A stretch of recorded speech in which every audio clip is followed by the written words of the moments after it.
नमस्कार,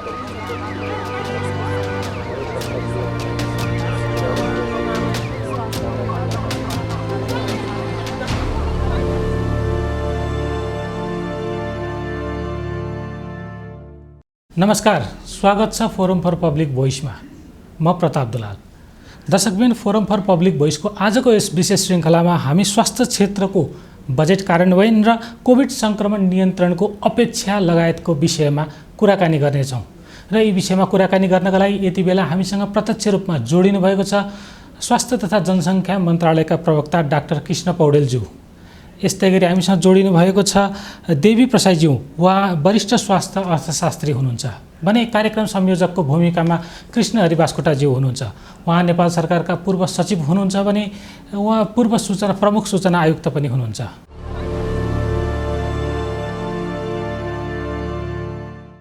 कार्यक्रम संयोजकज्यू, आजको विषयवस्तुको पृष्ठभूमि यहाँले प्रकाश पारिदिनु हुन यहाँलाई अनुरोध गर्न चाहन्छु। आज म आगामी आर्थिक वर्ष 78-79 को स्वास्थ्य क्षेत्रको बजेट कार्यान्वयन र कोभिड सङ्क्रमणको नियन्त्रणको अपेक्षाका बारेमा आफ्ना मन्तव्य व्यक्त गर्नेछु।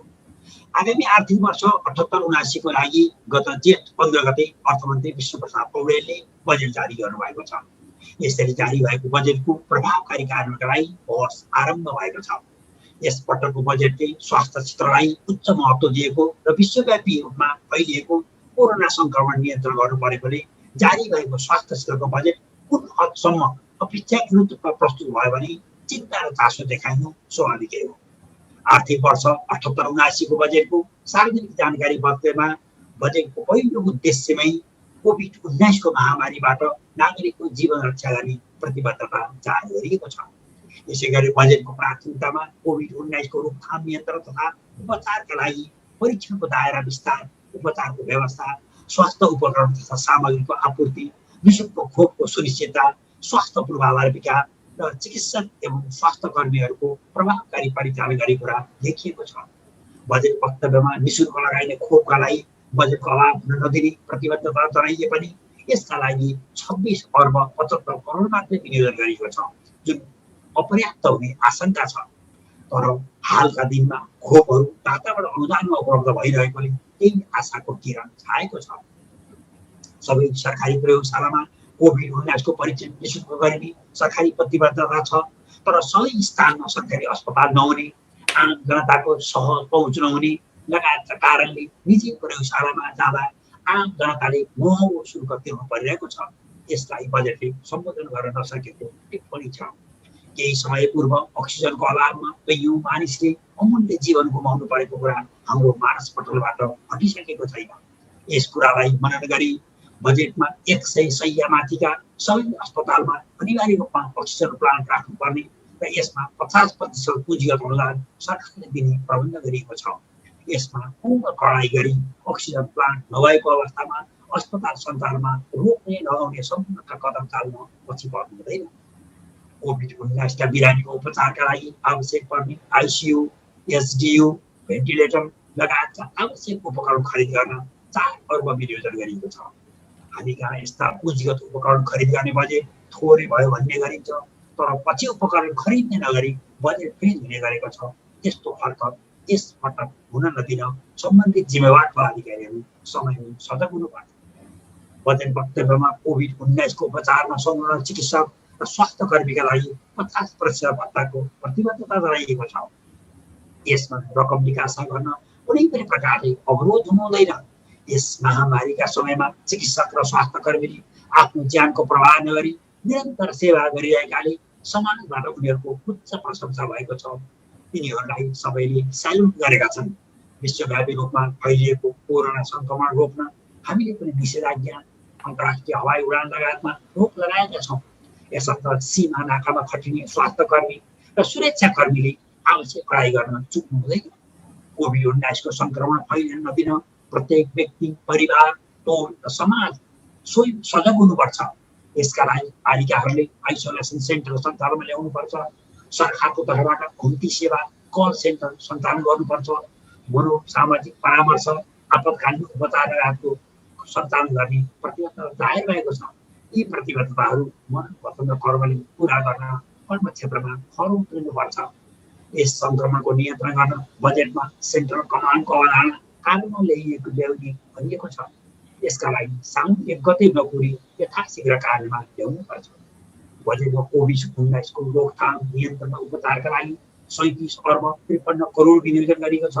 यो रकम पुग्न के छ आम जनताले जान्ने कुरा भएन, तर आम जनता वर्ष सङ्क्रमित नै नहुन्, यदि भइहालेमा सम्पूर्ण उपचार खर्च निशुल्क होस् भन्ने जनचाहनालाई सरकारले व्यवहारद्वारा पुरा गर्नुपर्छ। बजेट वक्तव्यमा 70 प्रकारका औषधि आम जनताले निशुल्क पाउने जानकारी दिएको छ। समष्टिमा आगामी वर्षका लागि औषधि खरिद गर्न मात्र 5 अर्ब 60 करोड विनियोजन गरिएको छ। यसको पूर्ण सदुपयोग हुनुपर्छ। विपन्न नागरिकलाई मुटु रोग, मृगौला रोग, cancer, Parkinson, Alzheimer's, spinal cord injury, head injury तथा सिकल सेल एनिमियाको उपचार गर्न तोकिएको रकम आर्थिक सहायता स्वरूप अनुदान दिने तथा 14 वर्ष मुनिका र 70 वर्ष माथिका मुटु रोगीहरूको निशुल्क उपचार गर्ने भनिएको छ।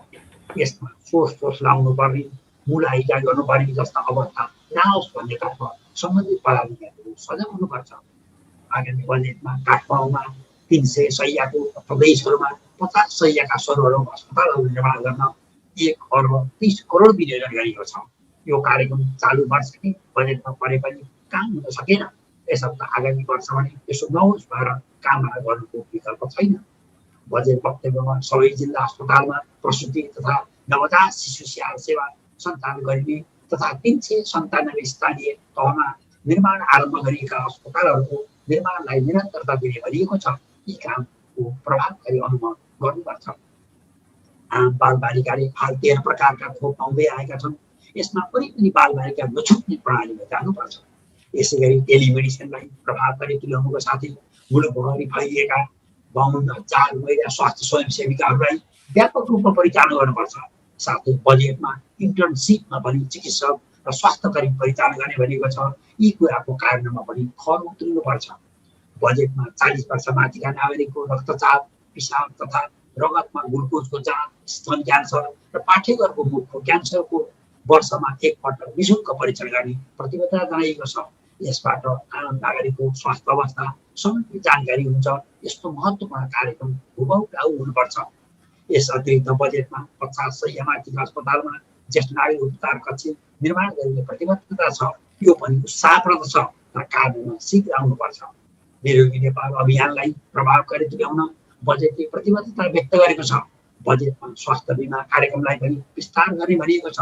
यसै गरी बजेटले वैकल्पिक चिकित्सा पद्धतिलाई पनि प्रोत्साहित गर्ने कुरा बताएको छ। यी सबै कुरा कार्यमा आउनुपर्छ। यसपटक बजेटमा स्वास्थ्य तथा जनसङ्ख्या मन्त्रालय 1 खर्ब 22 अर्ब 77 करोड छुट्याइएको छ। यदि यो रकम कमी भएमा थप विकास दिन सरकार प्रतिबद्ध हुनुपर्छ। गत आवमा यस मन्त्रालयको बजेट विनियोजन 60 अर्ब थियो। यसलाई वृद्धि गरी चालु आर्थिक वर्षमा 90 अर्ब विनियोजन गरियो। यसलाई पनि वृद्धि गरी आगामी वर्षका लागि करिब 7 खर्ब विनियोजन गरिएको छ। यो आफैमा प्रशंसनीय छ, तर कुल बजेटको 10% रकम स्वास्थ्य क्षेत्रमा विनियोजन गर्ने भनिएकोमा हाल यसको अंश 7.4% मात्रै रहेको छ। यसर्थ भविष्यमा बजेटको अङ्क र अंश दुवै वृद्धि गरिनुपर्छ। तर बजेट विनियोजन भएअनुसार खर्च गर्न पनि मन्त्रालयको राजनैतिक र प्रशासनिक नेतृत्व तथा अन्य जिम्मेवार पदाधिकारीहरू सफल हुनुपर्छ भनी शुभकामना दिन चाहन्छु। हस्, धन्यवाद कार्यक्रम संयोजकज्यू। यहाँले आजको विषयवस्तुमाथि प्रकाश पारिदिनु भयो। आज हामी कुन कुन विषयमा छलफल गर्छौँ त्यो पनि बताइदिनु होला। प्रतापजी, आज मैले हाम्रो छलफलमा जो प्यानलिस्टको रूपमा आउनु भएको छ अत्यन्त नै गर्व गरेको छु। डाक्टर कृष्ण पौडेलज्यू स्वास्थ्य जनसङ्ख्या मन्त्रालयको सिम्पल स्पोक्स पर्सन, प्रवक्ता मात्रै होइन, उहाँ आफू व्यावसायिक रूपमा वरिष्ठ बालरोग विशेषज्ञ पनि हो र मन्त्रालयको एउटा वरिष्ठतम तहमा रहनु भएको पदाधिकारी हो र एक प्रकारले यो सङ्क्रमणको बेलामा अगाडि फ्रन्ट लाइनमा आएर आम जनताको सेवामा जुटिरहनु भएको छ। यसै गरी देवी प्रसाद प्रसाईज्यू पनि सिनियर हेल्थ इकोनोमिस्ट हुनुहुन्छ। उहाँले यो कुल गार्हस्थ्य उत्पादनमा हेल्थ सेक्टरको बजेटको स्थिति के छ, हाम्रो नेसनल बजेटले स्वास्थ्य क्षेत्रलाई कसरी सम्बोधन गरेको छ, हेल्थ सेक्टरका बजेटका चुनौतीहरू के हुन्, यसका अर्जेन्ट निडहरू के छन् र वास्तवमा हेल्थ सेक्टरमा सरकार लगायतको अतिरिक्त स्रोतहरू कसरी जुटाउन सकिन्छ भन्ने विषयमा निरन्तर आफ्नो अर्थशास्त्रीय विधाअनुसार यसमा अध्यापन गराउने, यसमा जानकारी दिने काम गरिरहनु भएको छ। यसर्थ आज 3टा मूलभूत विषयमा छलफल गरौँ भन्ने मेरो विज्ञज्यूहरूलाई आग्रह छ। पहिलो कुरा त अहिले चालु आर्थिक वर्ष हामी 77-78 मा छौँ। अहिले यसैले यो विभिन्न रूपमा विश्वव्यापी रूपमा नै कोभिड-19 को संक्रमण फैलिएको पनि झन्डै 1.5-2 वर्ष हुन आँट्यो। यस्तो अवस्थामा कोभिड नियन्त्रण गर्न वर्तमान नेपालका संरचनाहरू, बजेटहरू सबै कुरा चुस्त दुरुस्त छन् त। यस्तो अवस्थामा आम देशवासीलाई हामीले कसरी आश्वस्त तुल्याउन सक्छौँ भन्ने विषयमा पहिला प्रारम्भिक प्रकथन, विषयवस्तुको प्रवेश यसबाट गरौँ भन्ने लाग्छ प्रतापजी। दोस्रो कुरामा गएपछि चाहिँ आगामी वर्षको निमित्त स्वास्थ्य मन्त्रालयलाई करिब करिब 1.25 खर्ब रुपियाँ जति बजेट विनियोजन भएको छ। वास्तवमा यो बजेट यो कोभिड नियन्त्रण गर्न नेपालको स्वास्थ्य प्रणालीलाई आम जनतालाई अनुभूत हुने गरी रिफर्म सुधार गर्नको निमित्त पर्याप्त छ या छैन, यस विषयमा हामी छलफल गर्छौँ। र तेस्रो कुरामा वास्तवमा आगामी वर्षको निमित्त जुन स्वास्थ्य क्षेत्रको बजेट छुट्याइएको छ, कार्यक्रमहरू ल्याइएको छ, त्यसको प्रभावकारी कार्यान्वयन कसरी गर्न सकिएला, त्यसको निमित्त हामीले अर्थ मन्त्रालयलाई, अर्थमन्त्रीज्यूलाई, राष्ट्रिय योजनालाई के कस्ता सुझाव दिन सकौँला, यिनै 3टा विषयमा छलफल गरेर एउटा निष्कर्ष निचोड निकालौँ भन्ने मेरो तपाईँलाई आग्रह छ। हस्, धन्यवाद कार्यक्रम संयोजकज्यू। यहाँले भनेकै विषयमा आज हामी कुराकानी गर्नेछौँ। र सबैभन्दा पहिला मैले देवी प्रसाद प्रसाईज्यूलाई मैले प्रश्न सोध्न चाहेँ। सरकारले हालसालै बजेट ल्याएको छ, बजेट स्वास्थ्य सेवालाई प्राथमिकता राखेर ल्याएको बजेट हो यो। तर यो बजेटले र अहिले जुन खालको सरकारी संयन्त्र बनेको छ, अहिले आएको जुन बजेटको आकार छ, यहाँले यसलाई पर्याप्त ठान्नुहुन्छ? यसले के छ, अहिलेको महामारीको अवस्थामा हामी लड्न सक्छौँ होला त? धन्यवाद प्रताप सर, है बास्कोटा सर, दुवैजनालाई। यो बजेट चाहिँ तुलनात्मक रूपमा राम्रै बजेट हो, है। त्यसकारण चाहिँ बजेटले चाहिँ पहिला एउटा कुनै पोलिटिसियन जस्तो यसले केही गरेन भन्ने पक्षमा छैन, तुलनात्मक रूपमा राम्रै हो, है। अब डाक्टर कृष्ण र म त पहिला पनि बसिरहेकै हो, होइन। अब चाहिँ यो बजेटमा यो चाहिँ 1 खरब 22 अरबको जुन बजेट छ, त्यो बजेटलाई हामीले सरसर्ती निहालेर हेऱ्यो भने गत वर्ष चाहिँ हाम्रो 90 अरबको थियो भने त्यो ग्रोथको हिसाबले अलिकति ठिकै ग्रोथको हो, तर किनभने कोभिडको कन्टेक्स्टमा। तर हाम्रो बजेट चाहिँ यो के हो भन्दाखेरि कोभिडको लागि एडिक्वेट छैन, है। तुलनात्मक रूपमा बढाउने प्रयत्न भएको हो, तर छैन। किन छैन भने अब हाम्रो पोहोर सालको बजेटमा भन्दा यो वर्ष थपिने 4वटा कार्यक्रमहरूमा पैसा प्रशस्त जाने भयो। एउटा भ्याक्सिनमा, है, पोहोर साल हामीले भ्याक्सिन किनेको थिएन, अहिले किनेको पनि जस्ट 2 मिलियन डोज मात्रै किनेको हो इन्डिया सेरम इन्स्टिच्युटसँग। त्यो पनि हाम्रो 1 मिलियन मात्रै आयो, अर्को मिलियन आएको छैन। त्यसकारण त्यसलाई हाम्रो चाहिँ टेन्टेटिभली हामीले पहिला निकालेको हिसाबमा हेऱ्यो भनेदेखि त्यो अहिले हामीले सस्तो दाममा इन्टरनेसनल मार्केटमा किन्यो भने तपाईँको इन्डियाको $4 हो, सबैलाई थाहा छँदैछ, त्यो सस्तो हो। तर इन्डियाबाट हामीले लिन सक्ने सम्भाव्यता एकदमै झिनो भएर गयो, किनभने इन्डिया आफै चाहिँ पेन्डेमिकमा एकदमै रकेटिङ पेन्डेमिक भन्छ त्यसलाई, एकदमै धेरै ठुलो चाहिँ आयो। इन्डियाले चाहिँ नदिने भनेर सबैतिर यहाँको हाइकोर्टले, त्यहाँको डिडिए, त्यहाँको यो रेगुलेटिङ एजेन्सीले नदिने भने अब हामीहरूले त्यो हिसाब गऱ्यो भने अहिले हाम्रो ल एकछिनलाई 3 मिलियन जति तपाईँको डोज भ्याक्सिन आएको छ, है, 30 लाख जति। भनेपछि हामीलाई अब सबै उमेर समूहलाई लाउने भनेको छ बजेट वक्तव्यमा। भनेको मतलब बच्चालाई पनि लगाउने, 18 वर्षभन्दा मुनिकोलाई पनि। अब अहिले चाइनाले सुरु गरिसक्यो, इन्डियाले सुरु गरिसक्यो भनेपछि त्यो पनि हामी बजेट त यो पर्सपेक्टिभ भएको हुनाले आगामी वर्षको लागि त्यो बच्चाहरू चाहिँ 3rd वेभमा झन् ठुलो चाहिँ हिट चाहिँ बच्चालाई हिट गर्छ भनिरहेको छ। त्यो हिसाबले गर्दाखेरि हामीले सबै पपुलेसनलाई भ्याक्सिन लगाउनु पर्ने हुन्छ। त्यो भ्याक्सिनलाई अहिलेको चाहिँ भनौँ न करिब 1000 रुपियाँ नेपाली जतिमा इन्टरनेसनल्ली किन्न सक्यो भने 1500 सम्ममा किन्न सक्यो। 400मा त अब हामी किन्नै सक्दैनौँ, $4 त, किनभने इन्डियाले पनि प्राइस बढाउँदैछ, रेज गरिसक्यो।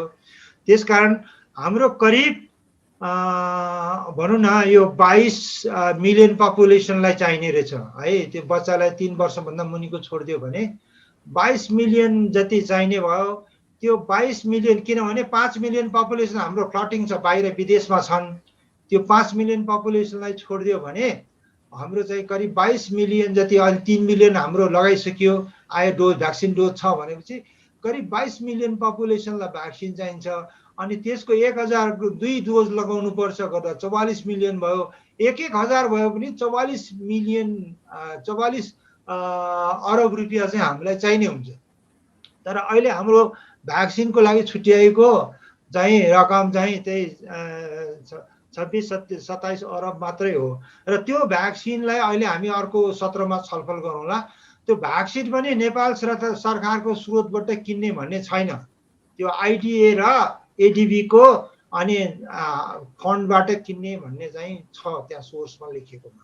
त्यो गर्दाखेरि त्यो सोर्स आउने पोसिबिलिटी कतिको छ त्यो अर्को कुरा भयो। तर अहिले हेर्दाखेरि पनि भ्याक्सिनलाई हामीलाई करिबन 44 अरब रुपियाँ जति भ्याक्सिनको यहाँ सिआइएफ गरेर यहाँ चाहिँ काठमाडौँमा आइपुगेर वितरण गर्यो भने त्यति धेरै लाग्छ। अब अर्को कुरा, अनि हाम्रो चाहिँ यो अहिले जुन नेपाल सरकारले छुट्याएको छ त्यो चाहिँ रिइम्बर्समेन्ट अफ द प्राइभेट हस्पिटलको बिलहरूको रिइम्बर्समेन्ट गर्नुपर्ने छ थुप्रै। त्यो हेऱ्यो भने हाम्रो 3 अरब रुपियाँ जति हाम्रो अहिले वर्षमा एलोकेसन गरेको छ है, नेपाल सरकारको पैसा त्यसैमा हो कोभिडमा। र त्यो कोभिडको बजेटलाई, कोभिड नियन्त्रणको बजेटलाई हामीले 2 भागमा लगाएर हेर्नुपर्छ। एउटा भाग भनेको के भने न्युक्लियर अथवा कोर भाग। त्यो कोर भाग भनेको चाहिँ हाम्रो यो कोरोना कन्ट्रोल, कोभिड-19 कन्ट्रोल भनेर 36.5 अरब रुपियाँ मात्रै छुट्याएको हो। अनि कसैले भन्न सक्छ 36 अरब मात्रै कोरोनाको लागि छुट्याएको रहेछ, खोइ त भन्दाखेरि कोरोना इज ए मल्टिडिसिप्लिनरी हो है। तर त्यो 36 अरब मात्रै होइन कि हामीले हेल्थ सिस्टम स्ट्रेन्थनिङको लागि, आइसिबिसिसीको लागि, सारा चिजहरूको लागि होइन, इक्विपमेन्टहरू इन्स्ट्रुमेन्टहरूको लागि छुट्याइएको छ। त्यसरी हेऱ्यो भने पनि 36.5 अरब चाहिँ एकदमै नपुग हो। त्यो चाहिँ एउटा एक किसिमले हामीले पर्याप्त भन्दा पनि ज्यादै कम छ। त्यो अहिलेको त्यो कसरी क्यालकुलेसन गरेको रहेछ भने तपाईँको $4 इन्डियाले भ्याक्सिन दिन्छ अनि 18 वर्षभन्दा माथिको जनसङ्ख्यालाई हामी भ्याक्सिन लगाउँछौँ भनेर टेन्टेटिभली हामीले गरेको। तर अब हामीले टोटल पपुलेसनलाई दिनु पर्यो, किनभने यो चाहिँ आपतकालीन अनुमति दिइसक्यो। बच्चाकै डाक्टर हो कृष्ण सर होइन, मैले भन्दा अहिले उहाँले भन्नु होला भ्याक्सिन थर्ड वेभ आयो भने बच्चालाई बचाउने ठुलो हुन्छ, त्यसकारण चाहिँ बजेट पर्सपेक्टिभ हो, आउने वर्षको हो। त्यसकारण त्यो बच्चाको ग्रुपलाई पनि भ्याक्सिनेसन चाहिँ कभरेज गर्नुपर्ने हुन्छ। अनि सँगसँगै प्राइसको चाहिँ अघि मैले भनिहालेँ $4 को भ्याक्सिन भन्दा पनि अब हामीलाई $10 जति $9 जति भ्याक्सिनमा जाने भयो, किनभने इन्टरनेसनली किन्यो भने पनि त्यो हिसाबले हाम्रो भ्याक्सिन चाहिँ यसको लागि पुग्दैन। एक अर्को चाहिँ हाम्रो के हो भने यो चाहिँ अब यो चाहिँ कोभिडको कुरा भयो भ्याक्सिनको लागि। अब त्यस्तै हाम्रो चाहिँ अहिले एउटा राम्रो कुरा के भयो भने अनुदानमा आएको भेन्टिलेटरहरू चाहिँ प्रशस्त आएको छ। सम्भवतः अहिले डाक्टर कृष्णसँग म सल्लाह गर्दाखेरि, हामीसँग सल्लाह गर्दाखेरि भेन्टिलेटर चाहिँ अब पुग्छ कि जस्तो देखिएको छ। किनभने यदि यो पेन्डेमिक रकेटिङ भएन र यो कन्टेनमेन्टतिर गयो भने चाहिँ भेन्टिलेटर चाहिँ अब पुग्छ कि जस्तो भइसकेको छ। तर हामीलाई 4वटा चिजमा अझै बजेट पुग्दैन। एउटा यो चाहिँ नेपाल सरकारले एनाउन्स गरिसकेको छ कि करिब 100 बेडभन्दा माथिको सबै हस्पिटलहरूमा चाहिँ अक्सिजन चाहिँ प्लान्ट इस्टाब्लिस गर्नुपर्छ भनेको छ। त्यहाँ बजेट चाहिँ राखेको छ। तर त्यो प्लान्ट कस्तो छ भने प्राइस भेरिएसन एकदम हाई छ। भनेको मतलब करिब 50-60 लाख रुपियाँदेखि लिएर 3 करोड 2 करोडसम्मको प्लान्टहरू हुन्छ। अब त्यो प्लान्टले किन्नलाई हरेक हस्पिटलमा त्यो प्लान्ट बनाउन, प्लान्ट मात्रै होइन प्लान्ट तयार गर्ने सिलिन्डरहरू सबै राख्नुपर्ने हुनाले त्यसको लागि पनि हाम्रो बजेट चाहिँ जुन छुट्याइएको छ त्यसले पुग्दैन। त्यहाँ हेरेको बजेट एकदम मिनिमम छ, त्यसले पुग्दैन, त्यो पनि अपुग्नै छ। अब तेस्रो चाहिँ नपुग भएको बजेट के हो भन्दा अहिले हामीले चाहिँ हेऱ्यो भनेदेखि तपाईँको यो प्राइभेटलाई अक्सिजन प्लान्टलाई इन्स्टल गर्नलाई गभर्मेन्टले 50% सब्सिडी दिन्छु भनेको छ। अब मैले त बजेटमा भेटिनँ, अहिले कृष्ण सरले सोधौँला है। त्यो सब्सिडी चाहिँ उद्योग मन्त्रालयले दिने होइन, त्यहाँको उहाँको बजेटमा थाहा छैन। तर स्वास्थ्य मन्त्रालयको बजेटमा चाहिँ त्यस्तो दिने सब्सिडाइज त्यो चाहिँ सब्सिडी दिने चाहिँ त्यहाँ मैले प्रोभिजन भेटेन, बजेटमा एनाउन्स गरिसकेको छ। सँगसँगै अब यो त कोभिडको प्रक्रिया भयो। अब यो सँगसँगै हाम्रो के छ भने धेरै प्रोग्रामिङ स्केलिङ अप छ। अब हाम्रो एनसिडी पेन प्याकेज भन्ने छ, त्यो स्केलिङ एपमा छ। यो वर्ष हामीले कृष्ण सरले भन्नुहोला स्केलिङ अप गर्नुपर्ने छ म्यासिभ। हाम्रो चाहिँ 39-40 जिल्लाबाट 77 जिल्लामा पुर्याउनु पर्ने छ। मेन्टल हेल्थको स्केलिङ अप छ। कम्युनिटी वेटिङ होम भनेर स्केलिङ अप छ। अनि त्यसपछि तपाईँको एचपिभी भ्याक्सिनेसन स्केलिङ अप छ। अनि तपाईँको यो चाहिँ एचपिभी भनेको क्यान्सरको पाठेघरको क्यान्सरको विरुद्धमा लगाइने खोप हो, त्यो स्केलिङ अपमा छ।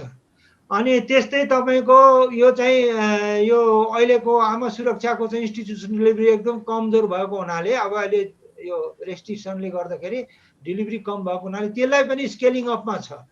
अनि त्यसपछि तपाईँको अब अरू खोपहरू नयाँ खोपहरू पनि इन्ट्रोडक्सन गर्ने कुराहरूमा चाहिँ हाम्रो चाहिँ चलिरहेको छ। यो सबैलाई हेर्दाखेरि चाहिँ हाम्रो करिब टोटल निडलाई हामीले क्यालकुलेसन गरेका थियौँ। अस्ति हामीले यो बजेट हुनुभन्दा अगाडि कृष्ण सरसँग त मैले त्यो इडिसिडीमा एकचोटि छलफल सानो गरेको मात्रै हो। तर अरू हामी सिभिल सोसाइटी बस्दाखेरि चाहिँ 1 खरब 60 अरब रुपियाँ जति टोटल हाम्रो निड थियो है। 1 खरब 60 अरब चाहिँ निड हो हाम्रो कन्ट्री अहिलेको जुन स्केलिङ अपलाई अहिलेको कोभिडलाई कन्टेनमेन्ट गर्नलाई चाहिने। तर हामीसँग चाहिँ 1.22 मात्रै आयो, त्यस कारण चाहिँ पर्याप्त छैन बजेट है। तर गएको वर्षको हिसाबमा तुलनात्मक रूपमा अलिकति राम्रो बजेट हो, तर यो पर्याप्त छैन। हस्, धन्यवाद। र यस्तै गरी मैले डाक्टर कृष्ण पौडेललाई पनि सोध्न चाहेँ, वास्तवमा सरकारले स्वास्थ्य क्षेत्रलाई प्राथमिकतामा राखेर बजेट ल्याएको छ, तर भर्खरै हाम्रो देवी प्रसाद प्रसाईज्यूले पनि यो कुरा गर्नुभयो, अलिक अपर्याप्त छ बजेट भनिराख्नु भएको छ। यस्तो महामारीको अवस्थामा जनमानसमा एउटा त्रास छ। यस्तो अवस्थामा यहाँले जनमानसलाई आश्वस्त हुन के खालको सुझाव दिन चाहनुहुन्छ? हजुर, धन्यवाद। सर्वप्रथम त हाम्रो यो कार्यक्रममा रहनुभएका हाम्रो आदरणीय बास्कोटा सर र यहाँ प्रस्तोता यहाँ दुवैलाई हार्दिक धन्यवाद दिन चाहन्छु। यो महामारीको समयमा स्वास्थ्यको बजेट प्राथमिकताका साथ हुनुपर्ने मेरो आवाज नै देवी सरले उठाइदिनु भएकोमा देवी सरलाई पनि धन्यवाद दिन चाहन्छु। देवी सरले भन्नुभएको जस्तै हामी एकदमै महामारीको अप्ठ्यारो अवस्थामा छौँ, दोस्रो लहरमा, र यसका लागि सबैभन्दा बच्ने उपाय भनेको समुदायमा हुनुपर्ने गतिविधि र खोप। अहिले खोपको ठुलो माग छ, विश्व बजारमा सीमितता छ र विशेष गरी 44वटा धनी मुलुकहरूले चाहिँ ठुलो हिस्सा लिएको र विशेष गरी हामी जस्ता कम आय भएका मुलुकहरूले जम्मा उत्पादन क्षमताको 0.4%, 0.4% मात्रै खर्च पाइरहेको अवस्था छ। र खोपको भ्यालु सरले भनिसक्नुभयो एकदमै फ्लक्चुएबल छ। हामीले $4 चाहिँ बेसिक राख्यौँ, $10 पनि मिनिमम हुनेवाला छ। विभिन्न खोपहरूको प्राइस त्योभन्दा उच्च जानेवाला छ। त्यस्ता अवस्थामा र महामारी उत्कर्षमा अझ हामीलाई थाहा छैन, तेस्रो वेभ चौथो वेभ आउने हिसाबमा समुदायका धेरै गतिविधि गर्नलाई चाहिँ पर्याप्त नहुन सक्छ। त्यो बेला परिस्थिति अनुसार अन्य स्रोतबाट सन्ट गर्नै पर्ने हुन सक्छ, किनभने स्वास्थ्यका कतिपय कार्यक्रमहरू निरन्तरता दिनुपर्ने कार्यक्रमहरू छँदैछन्। महामारी हुँदै गर्दा पनि आमा सुरक्षा कार्यक्रम रोक्न सकिँदैन, त्यसमा पनि केही इनोभेटिभ प्रोग्रामहरू विशेष गरी अति आवश्यक थियो यसमा छन्। तर देवी सरले पनि अघि भन्नुभयो, विगतको अनुभवलाई हेर्दा यो स्वास्थ्य क्षेत्रका लागि अपर्च्युनिटी पनि हो। यदि महामारी अब क्रमशः हामी चाहिँ अहिले अलिकति घट्दो क्रममा छौँ, डिक्लाइनिङ फेजमा छौँ, त्यो रहने र समुदायका एक्टिभिटीहरू, समुदायमा हुने गतिविधिहरू राम्ररी जनस्वास्थ्यका मापदण्ड सहित जाने हो, हामी योभन्दा अर्को महामारी नपर्ने हो भने यो स्वास्थ्य क्षेत्रका लागि अपर्च्युनिटी पनि हो। धेरै कुरा गर्न सकिने अवसर पनि छ सँगसँगै।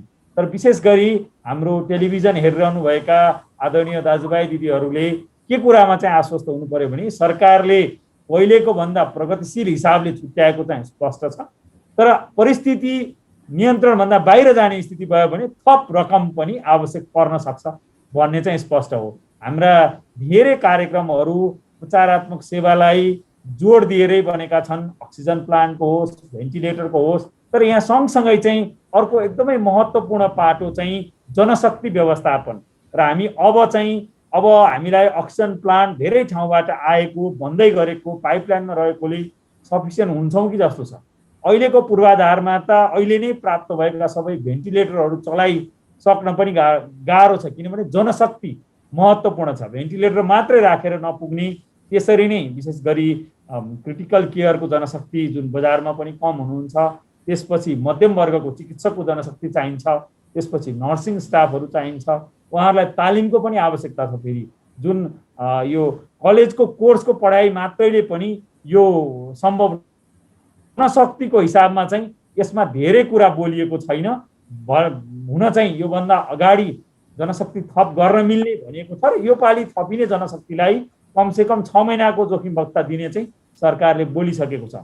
हामीले 396 वटै आधारभूत अस्पतालको निर्माण प्रक्रिया बढाउने, अब फेरि तेस्रो लहरको तयारी स्वरूप बालबालिकाका लागि 20% शैय्या, त्यसमा एचडियू, पिडियाट्रिक आइसियू पनि थप्नुपर्ने हुँदा चाहिँ फेरि पिडियाट्रिकको लागि छुट्टै जनशक्ति थप चाहिन सक्छ। त्यसैले गर्दा उपकरण मात्रै भएर पनि पुगेन, हामीलाई जनशक्ति तयार गर्नुपर्ने हुन्छ, जनशक्ति पनि तालिम दिनुपर्ने हुन्छ। कमसेकम छोटो तालिम दिएर उहाँहरूलाई काम लगाउन सकिन्छ। यो कुराले गर्दा चाहिँ अरू नियमित कामहरू गर्न नपरे, सिलिङको हिसाबले ओहो 1 खरब 22 अरब स्वास्थ्यले पहिलो पटक पाएको छ। यो चाहिँ अघिल्लो पटक भन्दा नि बढेर, अघिल्लो पटक प्राथमिकतामा पनि पर्दै पनि 1 खरब ननागेको अवस्था थियो भने यो पटक 1 खरब नाग्दै पनि हाम्रा चुनौतीहरू धेरै छन्, गर्नुपर्ने धेरै छन्। अब म कहाँ जोड्न चाहन्छु भने हामी अहिले कसरी बुझ्यौँ भने मैले 2010 मा चाहिँ एमडी सक्ने बेलासम्म यो सरकारी अस्पताल त्रिवी शिक्षण अस्पतालमा कान्तिमा इमर्जेन्सीमा एउटा बेडमा एउटा बिरामी राखेर मैले धेरै बिरलै हेर्न पाउँथेँ। त्यो बेला त्यतिखेर नै हामीले सोचेनौँ कि हाम्रो अस्पतालहरू महामारी भयो भने कति बेड चाहिन्छ भनेर। सामान्य अवस्थामै पनि टिचिङको इमर्जेन्सी अहिले अलिकति एक्सपान्ड भएर पनि एउटा बेडमा धेरै राख्नुपर्ने अवस्था छ त्रिवी शिक्षण अस्पतालमा। कान्ति बाल अस्पतालमा नि त्यस्तै गरेर हामीले धेरै समय म्यानेज गर्यौँ। अब अहिले चाहिँ अन्तिम अवस्थामा महामारीको अवस्थामा जुन कोभिड-19ले हामीलाई देखाइदियो, वास्तविक अनुहार छर्लङ्ग देखाइदियो हाम्रो पूर्वाधारको अवस्था, र हामी रातारात थप्न खोज्दा सँगसँगै जनशक्ति भएका पूर्वाधारहरूलाई चाहिँ लोड बढी पर्नेछ। बजेटको हिसाबले धेरै प्रगतिशील छ, धेरै कुराहरू समेटिएका छन्। जनशक्तिको विषयमा अझै बहु क्षेत्रले चाहिँ ध्यान दिनुपर्नेछ। हजुर, यसै गरेर मैले कार्यक्रम संयोजकज्यूलाई पनि प्रश्न सोध्न चाहेँ। वास्तवमा नेपालको समग्र आर्थिक अवस्था हेर्ने हो भने हामीले छुट्याउने बजेट जहिले पनि अपर्याप्त नै देखिन्छ। आवश्यकता धेरै छ, स्रोत साधन कम छ। यस्तो अवस्थामा सरकारले ल्याएको यो बजेटको कार्यक्रम कस्तो रह्यो? समग्रमा स्वास्थ्य क्षेत्र, विशेष गरी स्वास्थ्य क्षेत्रकोमा ल्याएका कार्यक्रम कस्तो रह्यो र केही राम्रो काम गर्न सकिने केही कुरा छुटेका पनि छन् कि? यहाँलाई के लाग्छ यो विषय? यस्तो प्रतापजी, वास्तवमा डाक्टर कृष्ण पौडेल लगायतको जुन एउटा स्वास्थ्य चिकित्सक र स्वास्थ्य कर्मीले जुन यो कोभिडको बेलामा एउटा अभूतपूर्व जनतालाई सेवा पुर्याउनु भएको छ, त्यसको निमित्त आम समाजबाट अहिले चिकित्सा क्षेत्र विशेष गरी चिकित्सकहरू र स्वास्थ्य कर्मीहरू बधाईका पात्र, वास्तवमा सबैले स्याल्युट गरेको अवस्था छ। डाक्टरहरू त्यसको चाहिँ एउटा योग्य हुनुहुन्छ। यसमा चाहिँ अलिकति हाम्रो देवी प्रसाद प्रसाई जो चाहिँ एउटा चाहिँ स्वास्थ्य अर्थशास्त्री भएर काम गरिरहनु भएको छ, उहाँले प्रष्टै भनिसक्नुभयो। म पूर्व अर्थ सचिवको नाताले पनि मैले धेरै पटक कलम चलाएँ, कुल बजेटको 10% स्वास्थ्य क्षेत्रलाई छोडिदिनुपर्छ। अहिले हामीले करिब 7.5% दिन सकेनौँ। हुन त 2 वर्ष अगाडिको बजेट हेर्नु भने 60 अर्ब थियो, त्यो 90 अर्बको गयो। यसपालि हाम्रो चाहिँ 1.25 खर्ब स्वास्थ्य मन्त्रालय थियो, त्योभन्दा बाहिर पनि अलिकति बजेट छ। त्यो अल टुगेदर मलाई लाग्छ 1 खर्ब 43 अर्ब जति स्वास्थ्य क्षेत्रमा बजेट छुट्टिएको छ। तर प्रतापजी, हामीले एउटा कुरो के ख्याल गर्नुपर्छ, विकसित मुलुकमा यो स्वास्थ्यको बजेट के गरी व्यवस्था गरिएको छ भन्दा मान्छे जुन बेला प्रोडक्टिभ हुन्छ त्यो बेलामा उसँग करको प्रणालीबाट कर वसुल गरिन्छ र सोसल सेक्युरिटी स्किम अन्तर्गत हेल्थ र एजुकेसन चाहिँ फ्री अफ कस्ट हुन्छ। हामीले त्यो कुरा चाहिँ लिबरलाइज पोलिसी जुन बेला अपनायौँ, यो हामीले चाहिँ अर्थतन्त्रमा चाहिँ एक प्रकारले खुल्ला अर्थनीति अवलम्बन गरेपछि स्वास्थ्य र शिक्षालाई पनि पूर्ण रूपमा व्यापारको क्षेत्रमा बाहिर पठाइदियौँ। अहिलेको हामीले संविधान हेऱ्यौँ भने स्पष्ट रूपमा लेखिएको छ संविधानको धारा 35 मा यो नागरिकसँग चाहिँ मौलिक हक छ। आम नागरिकले राज्यबाट आधारभूत स्वास्थ्य सेवा निःशुल्क पाउनुपर्छ। वास्तवमा आम नागरिकले स्वास्थ्य सेवाको निमित्त कुनै पनि राज्य प्रणालीले कसैलाई पनि वञ्चित गर्न मिल्ने व्यवस्था प्रष्टै छ। हामीले के बुझ्नुपर्छ भने यो विकासको साध्य र साधन दुवै भनेका मान्छे हुन्। वास्तवमा विकास गर्ने भनेकै मान्छेको लागि हो। यसमा पुँजी भनेको नै पहिला मान्छे हो। आर्थिक समृद्धि पहिला मान्छे बाँचेपछि मात्रै हुन्छ भन्नेबाट नै हामी गएनौँ। हामी त ठुल्ठुला पुल बनाउने, स्कुल बनाउने, भवन बनाउने, जलविद्युत आयोजना बनाउने कुरोलाई ठुलो ठान्यौँ र मान्छे माथिको चाहिँ लगानी हामीले गर्नै सकेनौँ। यसर्थ यसको निमित्त स्वच्छ खानेपानी चाहिन्थ्यो कि हाम्रो मौलिक हकमा त्यो स्वस्थ वातावरण पो चाहिन्थ्यो कि यो कुरामा हामी जानै सकेनौँ। वास्तवमा विश्व बैङ्कको सहयोगमा हामीले 16,000 दिने भन्ने कार्यक्रम सुरु गरेको थियौँ। बल्ल केटाकेटी बेलामा केही लगानी गरियो भने बल्ल सक्षम स्वस्थ नागरिक उत्पादन हुन्छ भन्ने कुराको हामीलाई केही हेक्का भयो। वास्तवमा महिलाहरूलाई चाहिँ प्रसुतिको बखत लगानी गर्यो भने मात्रै उहाँहरूको मृत्युदर कम हुन्छ र आमा र बच्चा दुवैलाई बचाउन सकिन्छ भन्ने कुरा हामीले धेरै पछाडि मात्रै बुझ्यौँ। अहिले पनि एउटा वडा तहमा बर्थिङ सेन्टरसम्म हामीले स्थापना गर्न सकेका छैनौँ। अघि नै कृष्ण राज साहबले भनि नै सक्नुभयो, वास्तवमा हामी कहाँ चिकित्सक कोष या स्वास्थ्य कर्मीको सारा कमी छ। अहिले करिब 52,000 महिला स्वास्थ्य स्वयंसेविकाले नै एक प्रकारले नेपाललाई मोटामोटी एक अर्थमा थेगेको जस्तो अवस्था छ। नेपालका महिलाहरूमा आङ खस्ने समस्या होला अथवा कैयौँ किसिमका अहिले विश्वमै निर्मूल भइसकेका रोगहरू पनि नेपालमा देखिएका छन्। तर पनि धन्य हो स्वास्थ्य क्षेत्रले चाहिँ करिब 11 प्रकारका खोपहरू अहिले पनि हाम्रो बालबालिकाहरू लगाइदिइरहेको छ। खास गरी कुपोषणमा अझै पनि हाम्रो नेपालका बालबालिकाहरू साह्रै कुपोषणयुक्त भए भने केही अफ्रिकाको जस्तो देखिएको छैन। खास गरी अब नेपालमा क्यान्सर, रक्तचाप, मधुमेह केही रोगहरू चाहिँ अहिले बढेरै गयो। तर क्षयरोग, HIV एड्स जस्ता कुराहरूको कुष्ठरोगलाई चाहिँ अलिकति हामीले नियन्त्रण गर्न सक्यौँ। त्यही भएर सरकारले जटिल प्रकारका 7-8 प्रकारका रोगमा चाहिँ केही नागरिकलाई अलिकति आर्थिक सहायता दिने पनि व्यवस्थापन गरेको अवस्था छ। यसर्थ म चाहिँ डाक्टर कृष्ण पौडेल र देवी प्रसाद प्रसाईज्यूको कुरासँग के कुरामा सहमत छु भने वास्तवमा यतिखेर हाम्रो लागि अवसर हो। हेल्थ सेक्टरलाई हामीले सुधार गर्नुपर्छ। एकपल्ट एट वान टाइम लगानी गरेर मात्रै हुँदैन, त्यसलाई सञ्चालन गर्न रनिङ कस्ट पनि चाहियो, त्यसको मेन्टेनेन्स कस्ट पनि चाहियो। यसर्थ हेल्थ सेक्टरमा कतै न कतै हामीले चाहिँ जागिर खाने अथवा व्यवसाय गर्ने काहीँ न काहीँबाट मासिक आय आर्जन गर्ने मध्ये 1% मेरो विचारमा हुन्छ भने मलाई त खेलाएको छैन। अहिले मूल्य अभिवृद्धि कर 13% छ, 13% 12% झारिदिने, 1% स्वास्थ्य कर भनेर लिने, त्यो 1% चाहिँ हाम्रो ठुलो फन्डमा जाने हो भने पनि प्रत्येक वर्ष अरबौँ रुपियाँ आउँछ। जसरी अहिले हाम्रो बागमती सभ्यता भएर अहिले चाहिँ काठमाडौँले भूतपूर्वको जमिन पास गर्न पर्यो भने 0.5% ट्याक्स दिएको छन्। त्यहीबाट बागमती, विष्णुमती, बागमतीका 13वटा बहिनीहरू सफा हुँदैछन्। बागमतीको दायाँ बायाँ दुईतिर पिच रोड बन्दैछ, हल बन्दैछ। यस्तो त कतै न कतै अनफन्डेड रूपमा हेल्थ सेक्टरलाई लानु हुँदैन, कतै न कतै पर्मानेन्ट रूपमा चाहिँ यसको चाहिँ फन्डिङको व्यवस्था गर्नुपर्छ भन्ने नै मेरो यतिखेरलाई कथन छ। प्रताप हस्, धन्यवाद। र यस्तै गरी मैले फेरि देवी प्रसाद प्रसाईज्यूलाई सोध्न चाहेँ, वास्तवमा यति बेला विश्वको अनुभव हेर्ने हो भने नयाँ नयाँ लहरहरू आइरहेको छ भाइरसको। अब आउने लहरले बालबालिकालाई प्रभावित पार्ने भन्ने खालको आकलन पनि गरिराखिएको छ। यस्तो बेलामा अहिले ल्याएको बजेट अलिकति केन्द्रमुखी भयो भन्ने खालको आलोचना पनि छ। वास्तवमा जिल्ला, प्रदेश तह, स्थानीय तहसम्म अलिकति सशक्त बनाउन सकिएको छैन भनिएको छ। यस्तो अवस्थामा आएको यो केही अघिल्लो वर्षको तुलनामा सुधार भएको अथवा बढेको बजेट यो अब आउने चुनौती सामना गर्नलाई पर्याप्त हुन्छ होला त? यहाँलाई के लाग्छ? कुरा के हो भने हाम्रो चाहिँ यो इकोनोमिक्स अफ स्केल भन्छौँ हामी अङ्ग्रेजीमा। त्यो भनेको के हो भने 1 किलो चामल किन्नु र 1 टन चामल किन्नुमा मूल्य धेरै फरक हुन्छ। त्यसैले हामीहरूले के गर्छौँ भने यो पुलिङ पर्चेजिङ अथवा सेन्ट्रल प्रोक्युरमेन्ट गर्छौँ। अब हाम्रो सेन्टरमा राख्नै पर्ने बाध्यता बजेटरी प्रोभिजनमा अलिकति बढेको चाहिँ हो। किन बढ्यो भन्दा हामीले भनौँ न एउटा सानो भर्खर स्टडी गरेको थियो हामीले 1 वर्ष अगाडि, कृष्ण सरलाई पनि थाहा छ कि चाहिँ त्यो स्टडीले के देखायो भने झन्डै 13 वर्षसम्म पैसा तपाईँको एउटा औषधि किन्दाखेरि चाहिँ केन्द्रले किनेको भन्दा 3 गुणा बढीमा जाने भयो। त्यसकारण हामीलाई के फोर्स भयो भने लिमिटेड रिसोर्सेसलाई छ, अनि त्यो चाहिँ इकोनोमिक्स अफ स्केलमा हामीले चाहिँ त्यसलाई चाहिँ हामीले किन्यौँ भने त्यसको चाहिँ मूल्य चाहिँ सबै घट्छ। यो इकोनोमिक्सको प्रिन्सिपल अनुसार त्यो भएको हुनाले हामीले औषधि किन्नको लागि है करिब कति अहिले 6 अरब 50 करोड होला, 6 अरब 50 करोड त्यसमा राखेको छ। अनि सँगसँगै यो काठमाडौँमा यो 1500 बेडको यो हस्पिटल बनाउने भनेर सुपर स्पेसियालिटी र सुपर स्पेसियालिटीको लागि चाहिँ 1500 बेडको हस्पिटल बनाउने भनेर 1 अरब 50 करोड कति करोड त्यहाँ राखियो।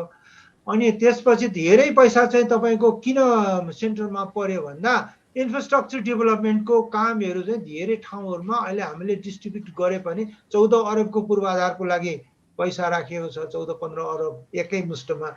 तर त्यो पैसा पनि के हो भने हाम्रो चाहिँ यो धेरै हस्पिटलहरू चाहिँ अघि कृष्ण सरले भन्नुभयो, हाम्रो चाहिँ क्वालिटी अफ केयर चाहिँ सिभियरली कम्प्रोमाइज छ के कम्प्रोमाइज होइन। अब एउटा नर्स अस्ति भेरी अस्पतालकै कुरा गर्नुहुन्छ भने एकजना बहिनीलाई बिचरा त्यस्तो अप्ठ्यारो भयो, त्यहाँ डाक्टरलाई अप्ठ्यारो भयो। त्यो के कारणले भन्दाखेरि त्यो कारण के हो भन्दा त्यसको जडो कारण कृष्ण सरलाई पनि थाहा छ, मलाई पनि थाहा छ। हाम्रो मिनिमम सर्भिस स्ट्यान्डर्ड अनुसार आइसियुमा एकजना नर्स एकजना पेसेन्ट हुनुपर्छ, 1:1 हो। तर अब एकजना नर्सले 4 जनालाई लगायो भनेपछि यसलाई सुई लगाउने बेला ऊ साह्रो हुन्छ, अनि अर्को मान्छे डेथमा जान्छ, अनि त्यसको सम्पूर्ण जवाबदेही को हुन्छ? तपाईँको त्यो स्वास्थ्यकर्मी डाक्टर नर्सहरू हुन्छ। यो बेलामा हाम्रो चाहिँ त्यो एडिङ नर्स, त्यो एडिङ नर्स चाहिँ हामीले कमसेकम अहिले हाम्रो 11,000 नर्स छ है, अस्ति समायोजन भएको 24-25 हजार नर्स त हाम्रो अहिलेको एक्जिस्टिङ हस्पिटलहरूमा एक्सपेन्सन बाहेकैमा पनि तपाईँ क्वालिटी अफ केयर इन्क्रिज गर्नलाई थप्नुपर्ने हुन्छ। भनेको मतलब अर्को चाहिँ तपाईँको डबलभन्दा बढी नर्सेसहरू चाहिँ हामीलाई क्वालिटी अफ मेन्टेन गर्न चाहिन्छ। चिकित्सकको पनि त्यही हो है। अब अहिले कृष्ण सरले भन्नु भएन, तर मैले चाहिँ के देखिएको छु भने हाम्रो चाहिँ अहिलेको म्यानेजमेन्ट, केस म्यानेजमेन्ट चाहिँ राम्रो हो, किनभने यो नर्सिङ र डक्टरको रेसियो, पेसेन्ट रेसियोको हिसाबमा नराम्रो होइन। तर समस्या के भइदियो भने इन्फ्रास्ट्रक्चर पनि हाम्रो इनेबलिङ छैन। त्यसकारण केन्द्रमा धेरै बजेट भएको कारण मैले भनेको प्रोक्युरमेन्टको बजेट धेरै केन्द्रमा छ, इन्फ्रास्ट्रक्चरको डेभलपमेन्टको बजेट धेरै केन्द्रमै छ। त्यो भएको हुनाले हाम्रो चाहिँ केन्द्र बोजिलो भएको है।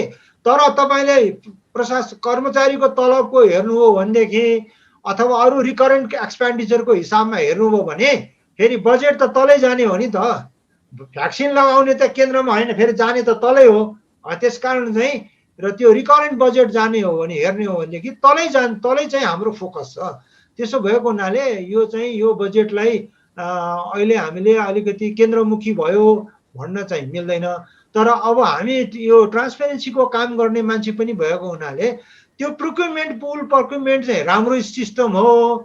त्यसैले म हुँदाखेरि नै हामीले pulling centrally bidding and locally purchasing भन्ने हामीले त्यो एउटा गाइडलाइन पनि बनाएको हो। अब त्यो धेरै वर्ल्ड ब्याङ्कहरू के विभिन्न विदेशी संस्थाहरूले त्यसलाई चाहिँ हाम्रो 10% महँगो भए पनि किन्नुपर्छ भन्ने हो। अर्थ हाम्रो कृष्ण हरि सरै हुनुहुन्छ, अर्थ सचिव हुनुहुन्थ्यो, उहाँ भएको बेलामा हामीले गर्दा होइन यो 10%सम्म किन्न सकिन्छ, हाम्रो चाहिँ कानुनी व्यवस्था छ, महँगो भए पनि स्वदेशी उत्पादन भन्यो। उनीहरूले कहाँ तिमीहरू डब्लुटिओको मेम्बर भएर यस्तो राख्छौ भनेको हुनाले त्यो गर्न सकेनौँ हामीले। नभएको भए त्यो बजेट हाम्रो तलै जान्थ्यो, ड्रग प्रोक्युरमेन्टको बजेट पनि सब तलै जान्थ्यो। तर हामीहरूले त्यो चाहिँ त्यो इम्प्लिमेन्ट गर्न सकेनौँ। हाम्रो मात्रै कारणले, हाम्रो सरकारको कारणले होइन कि धेरै अरू कारणहरूले गर्दाखेरि, दाताहरूको कारणले, अरू कारणले गर्दा सकेन। त्यसले गर्दा हो। नत्र अहिले हाम्रो बाध्यात्मक परिस्थितिले हामीले चाहिँ गर्नै पर्ने भयो क्या यो कुरा चाहिँ। हस्, धन्यवाद। र यस्तै गरी मैले डाक्टर कृष्ण पौडेलज्यूलाई फेरि सोध्न चाहेँ। वास्तवमा यहाँले अघि पनि बताइसक्नुभयो हाम्रो स्वास्थ्य क्षेत्रमा बजेट विगतमा पनि साह्रै कम थियो। यहाँहरू यति सीमित स्रोत साधनमा काम गर्नुपर्ने बाध्यता थियो। महामारीले यो कुरा अलिकति बाहिर ल्याइदियो। यहाँ यस्तो समस्या छ, अपर्याप्त रहेछ बजेट, सेवा सुविधा अपर्याप्त रहेछ भनी देखाइदियो। सरकारले अहिले ल्याएको यो बजेटले वास्तवमा केही बजेट बढेको छ, आफ्नो क्षमताअनुसार बढाउने प्रयास गरेको छ। यो बजेटले वास्तवमा जनताले महसुस गर्ने गरी सुधार हुन्छ भन्नेमा यहाँ चाहिँ कतिको विश्वस्त हुनुहुन्छ? अघि नै पनि भनियो, प्रगतिशील चाहिँ अवश्य नै छ। प्रतिशतको आधारमा पनि बढेको छ। भलै हामी 10% चाहन्थ्यौँ, 7% मागेको छ। प्लस हामीलाई महामारीले अप्ठ्यारो पुर्याउँदा पक्कै पनि स्रोत साधनहरू परिचालन गरेर पनि ज्यान बचाउनु पर्ने बाहेक हामीसँग अरू विकल्प छैन। तर मैले अघि पनि भनेको जस्तै हामी अब तेस्रो लहरमा नयाँ उमेर समूहलाई प्रभाव गर्यो भने, जस्तो उदाहरणको लागि बालबालिकालाई प्रभाव गर्यो भने हामीसँग अहिले भएका पूर्वाधार धेरै बालमैत्री छैन। देशभरि उपलब्ध सबै स्थानहरूमा भेन्टिलेटर त आए, जस्तो 97वटा भेन्टिलेटरको डिस्ट्रिब्युसन लिस्ट हिजो हामीले सार्वजनिक पनि गरेको छौँ। तर त्यो 97वटा भेन्टिलेटरमा how many of them are really paediatric friendly? किनभने धेरै बालबालिकाको लागि त के छ भने बालबालिकाको मिल्ने, वयस्कलाई मिल्न सक्छन्, एडल्टलाई मिल्न सक्छन्। तर एडल्टलाई मिल्ने सबै बालबालिकालाई मिल्दैनन्। बालबालिकाको उनीहरूको शरीरको बडी सर्फेस एरिया भन्छौँ, वेट भन्छौँ, उनीहरूको त्यो अवस्था अनुसार त्यो भेन्टिलेटरहरू, ट्युबिङहरू, धेरै कुराहरू फरक चाहिन्छन् र बालबालिकाको हिस्सा जनसङ्ख्यामा करिब 28% छ 14 वर्षभन्दा मुनिका बालबालिका। यदि यो बालबालिकाहरूको सङ्ख्या बढ्ने हो भने हाम्रो पूर्वाधारमा अहिले नै लगानी गर्दा बालबालिकालाई 20% राख्नुपर्छ भनेर स्वास्थ्य मन्त्रालय परिपत्र गरेको यहाँले बुझ्नुभएको होला। त्यो हामीले पहिला धेरै सोचेनौँ। सरकारी स्तरमा, केन्द्रीय स्तरमा एउटा बाल अस्पताल मात्रै रह्यो। हुन चाहिँ बाल रोग विभाग चाहिँ धेरै ठाउँमा छन्। सबै प्रदेशमा बालरोग भएका बालरोग विभागहरूलाई पनि एसडियू, आइसियू, हामी हाई डिपेन्डेन्सी नवजात शिशुको आइसियू बनाउने हिसाबले धेरै पूर्वाधार पहिला तयार नभएको भएर हामीले अन्तिम अवस्थामा अहिले तयार गर्नुपर्ने अवस्थामा छौँ। त्यसले पनि केही बालबालिका मैत्री पनि थप्नुपर्ने छ, उनीहरूलाई मिल्ने पनि थप्नुपर्ने छ। त्यो हिसाबले हामी यसलाई राम्ररी कार्यान्वयन गर्दा पनि चुनौतीहरू छन्। गर्न हाम्रा आफ्नै विद्यमान संरचनागत, नीतिगत हाम्रो जुन अस्पतालहरूमा अथवा स्वास्थ्य कार्यालयहरूमा, मन्त्रालय विभागमा यो प्रोक्युरमेन्टका प्रोसेसहरू र हाम्रो अब्जर्भसन क्यापासिटी चाहिँ लो छ। त्यो फेरि एसेप्ट गर्नै पर्छ। हामी राख्ने बेलामा धेरै एम्बिसियस भएर राख्छौँ, खर्च गर्ने बेलामा फेरि त्यसका आफ्नै अप्ठ्याराहरू छन्। यदि समयमै हामीले कार्यान्वयनका योजनाहरू जुन स्वास्थ्य मन्त्रालयले आगामी आर्थिक वर्षको आजै बनाउँदैछ, यहाँहरूको सूचनाको लागि आजैदेखि बनाउँदैछ, यही जोसलाई, यही स्पिरिटलाई कायम गरेर धेरै जसो भिडमा जाने कुराहरू, स्पेसिफिकेसन तयार गर्ने कुराहरू पहिलो चौमासिकमा नै भ्याएर भिडमा जाने काम गर्यो भने हामी धेरै काम गर्न सक्छौँ। तर त्यो भन्दा भन्दै फेरि हाम्रो त्यही जनशक्ति महामारीसँग पनि जुधेको छ। त्यो गर्दाखेरि कति कुराहरू समयमा हुँदैनन्। त्यो हामीले गत वर्षदेखि पनि भोग्यौँ। चाहँदै पनि धेरै चिजहरू अझै हुन सकेका छैनन्। संरचनात्मक नै पनि धेरै कुराहरू गर्नुपर्ने छन्। जस्तो अब हामीले गत वर्ष नै सेन्टर फर डिजिज कन्ट्रोल बन्छ भन्ने चाहिँ नीति कार्यक्रममै थियो, सामान्य राष्ट्रपतिज्यूको मा नै थियो। तर त्यसलाई चाहिँ अझै हामीले मूर्त रूप दिन सकेका छैनौँ। चुनौतीहरू छन्, तर यसलाई भएकैले कार्यान्वयन गर्दै जाँदा पनि पक्कै पनि परिवर्तन चाहिँ धेरै आउने अवश्य नै छ। यो परिवर्तनलाई संस्थागत हुने गरी, दिगो हुने गरी, सस्टेनेबल हुने गरी र यसलाई जनशक्ति र स्ट्रक्चरलाई चाहिँ सँगसँगै भेन्टिलेटर पुगेको ठाउँमा जनशक्ति हुनु पर्यो। कतिपय जिल्ला अस्पतालमा अहिले यहाँहरूलाई भनौँ त्यहाँ भेन्टिलेटर पुगेको छ तर यथेष्ट जनशक्ति छैन। अक्सिजन सिलिन्डर चाहिँ छ तर अलिकति गम्भीरलाई, अघि देवी सरले भन्नुभयो जस्तै, हामी यही जनशक्तिले अलिकति गम्भीर बिरामीलाई हाई फ्लो अक्सिजन दिएर राख्न सक्दैन भनेर प्रेषण गर्नुपर्ने छ। भर्खरै एउटा सकारात्मक समाचार चाहिँ आयो। स्वास्थ्य कर्मीको सुरक्षा सम्बन्धी अध्यादेश चाहिँ आयो। स्वास्थ्य संस्था र स्वास्थ्य कर्मी एउटा चुनौती के थियो भने जोखिम कसले लिने पनि छ। विशेष गरी म पेरिफेरीमा काम गर्दा, सुरुमा काम गर्दा अलिकति गम्भीर बिरामी भएर राख्यो, आफूले प्रेसर लिएर राख्नुपर्ने, फेरि केही तलमाथि भइदियो भने आफ्नै थाप्लोमा पर्ने, यो चलन पनि छ। हाम्रो युटिलाइजेसनमा पनि क्वालिटी सँगसँगै कम्युनिटी एक्सेप्टेबिलिटी र local support, again community support important हुँदो रहेछ। त्यो सँगसँगै जानुपर्ने छ। यी सबै कुराहरू सँगै भयो भने अहिले निर्दिष्ट गरेका धेरै कार्यक्रमहरूले हाम्रो स्वास्थ्य क्षेत्रलाई धेरै राम्रो बनाउने कार्यक्रमहरू छ। यसमा यो म्याटर्निटी वेटिङ रुमको कुरा होस् अथवा इम्युनाइजेसनमा टाइफाइडलाई थप गर्ने कुरा होस्, जुन आफैमा एम्बिसियस कुरा हो। हामी दक्षिण एसियामा यो खोप राम्रो चलाउने देशमा पर्छौँ। यसलाई राम्रो रूपमा लिन्छ। यदि हामीले टाइफाइड अर्को साल यही वर्ष सुरु गर्न सक्यौँ भने बालबालिकाका विरुद्ध प्रिभेन्टेबल डेथको हिसाबले त्यो धेरै राम्रो हुन्छ।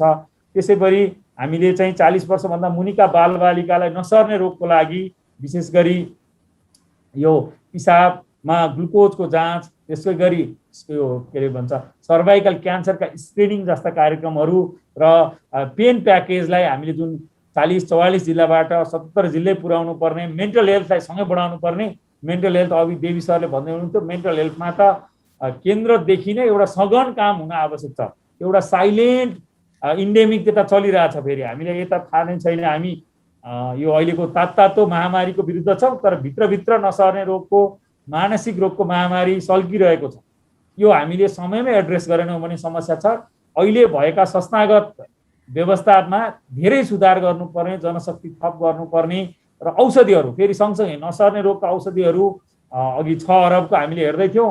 त्यसले पनि अपुग्छन्। सबै स्थानमा पुर्याउन चुनौती छ। खरिद गरेर प्रत्येक पालिकामा विशेष गरी उच्च रक्तचापको औषधि, यो चिनी रोग अथवा मधुमेहका औषधि लगायतका विभिन्न औषधिहरू, नसर्ने रोगका औषधिहरू र मानसिक रोगका औषधिहरू सबै पालिकामा फेरि त्यहाँ औषधि मात्रै पुर्याएर पुग्दैन, उहाँहरूलाई तालिम पनि आवश्यक छ। सबैजना त्यो चलाउन पोख्त पनि हुनुहुन्न, किनभने MBBS तहको मेडिकल अफिसरहरू जो हुनुहुन्छ उहाँहरूलाई चाहिँ एउटा छोटो तालिम, त्यो पेन प्याकेजको ट्रेनिङ छ, हामीले दिइरहेका छौँ। तर त्यो जनशक्ति मोबिलाइज भएको छ, एकै ठाउँमा रहन सकेको छैन, फेरि अध्ययनलाई जानुहुन्छ, अलिकति विशिष्टकृत छ।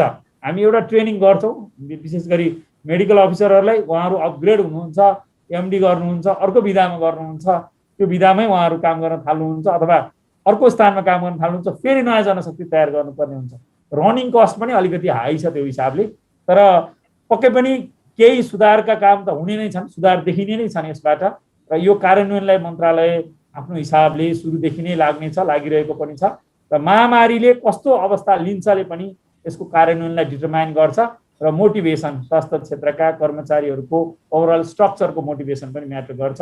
अदरवाइज हामीले यहाँ राम्रा परिकल्पना गरेका कुराहरू पनि कार्यान्वयन हुन चाहिँ हामी विगतको अनुभव त्यति राम्रो, त्यति सुखद छैन। यदि हामी अब पनि यसलाई एकदमै बलियो कार्यान्वयनको मेकानिजम बनाएर यसलाई नलाने हो भने चाहिँ हामीले यो अपर्च्युनिटी पनि फेरि गुमाउनेछौँ। विशेष गरी यति % पुग्यो, हामीले अहिले त एचिभ गरेर देखाउनु पर्ने छ। ल ठिक छ, तपाईँले 7.5% दिनुभयो, हामीलाई 10% पुर्याउनु पर्छ भन्ने हिसाबले काम गर्नुपर्छ भन्ने मलाई लाग्छ व्यक्तिगत रूपमा पनि। र यसमा आशा छ हाम्रो संरचनाको सबैले यसलाई त्यसरी नै प्राथमिकता दिनुहुनेछ भन्ने छ। अर्को सँगसँगै महत्त्वपूर्ण कुरा हाम्रो आउट अफ पकेट एक्सपेन्डिचर भन्छौँ हामी, व्यक्तिहरूको खर्च धेरै छ, त्यसलाई व्यवस्थित गर्नुपर्ने छ। हामीले यत्रो लगानी गर्दा गर्दै पनि हाम्रा धेरै दाजुभाइ दिदीबहिनीहरूले आफ्नै पकेटबाट आफूले नसक्ने ऋण गरेर धन गरेर स्वास्थ्य क्षेत्रमा खर्च गर्नुपर्ने छ। 60% को हाराहारीमा हाम्रो आउट अफ पकेट एक्सपेन्डिचर छ, त्यसलाई पनि घटाउनु पर्ने छ। हाम्रा पूर्वाधारहरूको गुणस्तर बढाएर निःशुल्क स्वास्थ्य कार्यक्रम र बिमालाई चाहिँ सँगसँगै जोडेर यो कुरालाई एड्रेस गर्नुपर्ने छ। हस्, धन्यवाद। र यस्तै गरी मैले कार्यक्रम संयोजकज्यूलाई सोध्न चाहेँ, वास्तवमा यति बेला स्वास्थ्य क्षेत्रमा थुप्रै चुनौतीहरू छन्। जनशक्तिमा लगानी गर्नुपर्ने छ, स्रोत साधनमा लगानी गर्नुपर्ने छ, त्यसको प्रभावकारी परिचालनमा पनि लगानी गर्नुपर्ने अवस्था छ भने यी सबै चुनौतीका बिचमा आएको यो खालको बजेट, यो बजेटले छुट्याएको विनियोजन गरेको स्वास्थ्य क्षेत्रको बजेट, यसले यो समग्र यो वास्तवमा स्वास्थ्य क्षेत्रलाई कतिको सकारात्मक प्रभाव पार्न सक्छ? यहाँलाई के लाग्छ यो विषय? वास्तवमा डाक्टर साहबले पनि, हाम्रो प्रशासनिक सरले पनि धेरै कुरा त बताइदिन सक्नुभयो। तैपनि यसपालिको बजेटले चाहिँ नि ठुल्ठुला अस्पतालको स्तरोन्नति गर्ने, राष्ट्रिय अस्पतालहरू स्थापना गर्ने भएको छ। वास्तवमा हामीले चाहिँ भौतिक पूर्वाधार र उपकरणयुक्त बनाउनु परेको छ अस्पतालहरूलाई। एक प्रकारले 300 बेडको सरुवा रोग अस्पताल केन्द्रमा र 50 बेडको चाहिँ 7वटा प्रदेशमा सरुवा रोग अस्पताल बनाउने भनिएको छ। करिब 753वटा पालिकामध्ये सबैमा 15 देखि 25 बेडको चाहिँ साना साना अस्पताल चिकित्सा सहित बनाउन र झन्डै 400वटा काम अगाडि बढिसकेको छ। यसमा चाहिँ हामीले गर्न पर्ने हो अलिकति निजी साझेदारी सामुदायिक अस्पतालमा पनि जोड दिनै पर्छ। अस्पतालका मापदण्डहरू छन्, त्यसलाई पनि प्रभावकारी ढङ्गले लागू गर्नुपर्छ। यो एलोपेथिक मात्रै होइन, आयुर्वेद, होमियोप्याथिक, युनानी, अकुपञ्चर, आम्ची, प्राकृतिक चिकित्सा भन्छ, यो वैकल्पिक चिकित्सा पद्धतिमा जानुपर्छ। वास्तवमा स्वास्थ्य क्षेत्रको निरोधात्मक र उपचारात्मक पद्धतिमा जाँदा मुलुकलाई धुम्रपान रहित, मदिरा रहित, लागु पदार्थको दुर्व्यसन रहित बनाउनु पर्छ। टोलमा नागरिक आरोग्य केन्द्रहरू पनि हामीले बनाउन पछि पर्नु हुँदैन। एउटा नारा सरकारले दिएको थियो, म स्वास्थ्य मेरो देश स्वास्थ्य। यसको निमित्त चाहिँ आम जनताले 24 घण्टा सर्वसुलभ स्वास्थ्य सेवा पाउनुपर्छ। यसको निमित्त बहुक्षेत्रीय पोषण कार्यक्रममा पनि हामी जानै पर्छ। सरकारले म 70 प्रकारका औषधि निःशुल्क दिन्छु भनेको छ, त्यसको प्रभावकारी अनुगमन हुनुपर्छ, प्रभावकारी वितरण हुनुपर्छ। हाम्रो नेपाल औषधि उत्पादनमा पनि सक्षम छ। हाम्रा भएका जति पनि औषधि उद्योग छन् ती GMP मेथडमा सञ्चारमा आउनुपर्छ। अहिले चाहिँ 100 बेडभन्दा माथिको सबै अस्पतालमा म टेस्टनारी वार्ड बनाउँछु भनेर सरकार अगाडि सरेर आएको अवस्था छ। र हाम्रा केही अस्पतालमा जसरी अक्सिजनको प्लान्ट भनियो त्यसै गरी प्रत्यारोपण गर्न सक्ने कृत्रिम अङ्गहरू बनाउने पनि हुनुपर्छ। मुलुक साह्रै एक प्रकारले पहाड तराई हिमालको सम्मिश्रण छ। हाम्रो अहिले घुम्ती अस्पताल पनि चाहिएको छ। एक प्रकारले यस्तो पेन्डेमिकको बेलामा द्रुत चिकित्सक टोली खटिने हाम्रो त ऱ्यापिड रेस्पोन्स टिम पनि हामीले खडा गर्नै पर्छ। हामीले पहिलेदेखि भन्दै आएको थियौँ, एक गाउँ एक डाक्टरको अभियान। यो गाउँघर क्लिनिक कार्यक्रम र प्रत्येक विद्यार्थीको वर्ष वर्षमा होल बडी चेक गर्ने कुरामा हामी अगाडि बढ्नै पर्छ। कस्तो छ भने प्रतापजी, विपन्न, दलित, सीमान्तकृत, पछाडिका जनजाति यी त स्वास्थ्य सेवाबाट निकै नै टाढा छन्। यिनलाई हामीले कतै न कतै स्वास्थ्य सेवाभित्र ल्याउनै पर्छ। वास्तवमा जति पनि यो एम्बुलेन्सहरू गुज्छन् तिनीहरू पनि वास्तवमा अक्सिजन सहित चिकित्सक सहितको सेवा हुनुपर्छ एउटा भनाइ छ। दूर दराजमा त बाँचुन्जेल मान्छेले डाक्टर देख्दैन, तर जुन बेला कुनै दुर्घटनामा पर्न चाहिँ पोस्टमार्टम गर्नुपर्छ बल्ल डाक्टर र त्यो मान्छेको चाहिँ बिचमा साक्षात्कार हुन्छ भनिन्छ। यस्तो अवस्था बिस्तारै अब त कम हुँदै गएको छ। यसर्थ हाम्रो ध्येय भनेको नि कुनै पनि नागरिक औषधि मूलो अथवा डाक्टरी सेवाबाट स्वास्थ्य कर्मीको सेवाबाट वञ्चित हुन नपरोस्। आम जनताहरू सदैव स्वस्थ र स्वस्थ रहन्। मुलुकको पुँजी नै यही हो भन्ने नै मूल ध्येयको साथ हामी जाने हुनाले यो बजेट अहिले पनि रहेछ पर्याप्त छ भनेर म भन्न सक्दिनँ। तर डाक्टर कृष्ण पौडेलले भन्नुभएको छ ठिक छ, अहिले मन्त्रालयलाई करिब 7 खर्ब रुपियाँ छुट्याइएको छ। काम गर्दै जाँदा हाम्रो प्रशासनिक सरले भन्नु जस्तै कतै चाहिँ 26 अर्बको सट्टा हामीलाई 42 अर्ब 45 अर्बको यो भ्याक्सिनलाई चाहिन्छ कि अरू कुरोलाई चाहिन्छ कि अथवा चाहिँ अहिले 50% पुँजीगत अनुदान दिन्छु अक्सिजन प्लान्ट राख भनेको छ होइन। 50 बेडभन्दा माथिकोले तिनलाई चाहिँ गर्दै जाँदा कति पैसा चाहिन्छ त्यो स्वास्थ्य मन्त्रालय छैन। यसर्थ स्वास्थ्य क्षेत्रलाई चाहिने बजेट चाहिँ आवश्यक परेमा म थप विकास दिन्छु। मसँग अर्थ विविध बजेटमा झन्डै 1.5-2 खर्ब रुपियाँ मसँग छ, त्यसबाट म ब्याकअप गर्छु भन्ने सरकारको प्रतिबद्धता। आम नागरिक र खास गरी चिकित्सकहरू र स्वास्थ्य कर्मीहरू ढुक्क हुन्छन्। यसको निम्ति डाक्टर कृष्ण पौडेलले भनेको जस्तो हालसालै एउटा ऐन आएको छ, कसैले पनि चिकित्सक अथवा स्वास्थ्य कर्मीमाथि कुनै पनि किसिमको दुर्व्यवहार गर्यो भने 3 वर्षभन्दा बढी नै कारावासको सजाय हुने र त्यसलाई कुनै किसिमको कम्प्रोमाइज नगर्ने, त्यो सम्झौता गर्ने, नेताजीले चाहिँ बचाउने अथवा छरछिमेक आएर त्यसलाई बचाउने यस्तो अभियानमा हामी जान हुँदैन। स्वास्थ्य कर्मीलाई चाहिँ ढुक्कसँग चाहिँ यो मनोवचन कर्मले बिरामीको उपचार गर्ने वातावरण बनाउनु हामी सबै 3 करोड नेपालीको कर्तव्य हो। हस्, धन्यवाद। र यस्तै गरी मैले देवी प्रसाद प्रसादज्यूलाई फेरि सोध्न चाहेँ, वास्तवमा हाम्रो बजेट विनियोजनमा त्यति धेरै समस्या होइन, विनियोजित बजेट खर्च गर्ने विषय अथवा कार्यान्वयन गर्ने विषयमा सबैभन्दा ठुलो समस्या देखिने गरेको इतिहास छ भनेपछि यस्तो अवस्थामा यहाँ के सुझाव दिन चाहनुहुन्छ? यसको प्रभावकारी कार्यान्वयन होस्, यो बजेट विनियोजित बजेट खर्च होस् भन्नका लागि कस्ता सुझाव दिन चाहनुहुन्छ? यो चाहिँ कस्तो हो भने यो धेरै चोटक हामी चाहिँ छलफल गरिरहेका हुन्छौँ र यो कसरी यो बजेटलाई चाहिँ कार्यान्वयनमा ल्याउने अथवा हामी इकोनोमिक्सको भाषामा एब्जर्प्सन रेट भन्छ। त्यो चाहिँ त्यो बजेट चाहिँ एब्जर्ब्स भएर डिजायर रिजल्ट चाहिँ दिन्छ, त्यो चाहिँ रिजल्टमा कन्भर्सन हुन्छ भन्ने जुन छ त्यो हिसाबले हेऱ्यो भनेदेखि हामी कहाँ 4-5वटा समस्या छ क्या। एउटा चाहिँ मेजर समस्या भनेको प्रोक्युरमेन्ट हो। हामी कहाँ अघि नै भन्यो तपाईँको 14 अरब इन्फ्रास्ट्रक्चर प्रोक्युरमेन्टको छ, करिब 10 अरब 15 अरब जति तपाईँको यो एसेन्सियल 70वटा ड्रग मात्र होइन अरू प्रोग्रामेटिक ड्रग र भ्याक्सिन गरेर अर्को भ्याक्सिन गरेर त्यो पैसा छ। अनि त्यसपछि तपाईँको अर्को चाहिँ सर्भिस कन्ट्र्याक्टमा छ पैसा अलिकति। यो पैसा चाहिँ हाम्रो कस्तो छ भने मैले अहिलेसम्म स्टडी गरेको म 30 वर्षदेखि स्वास्थ्य क्षेत्रमा 30 कहाँ भयो 35 भयो क्या हो कृष्ण सर, 35 वर्षदेखि म हेरिरहँदाखेरि तपाईँको 70वटा किसिम अथवा फुल ड्रगहरू हामी प्रोक्युरमेन्टै गर्न सकेका छैन कि अहिलेसम्म, रिकर्डै छैन है।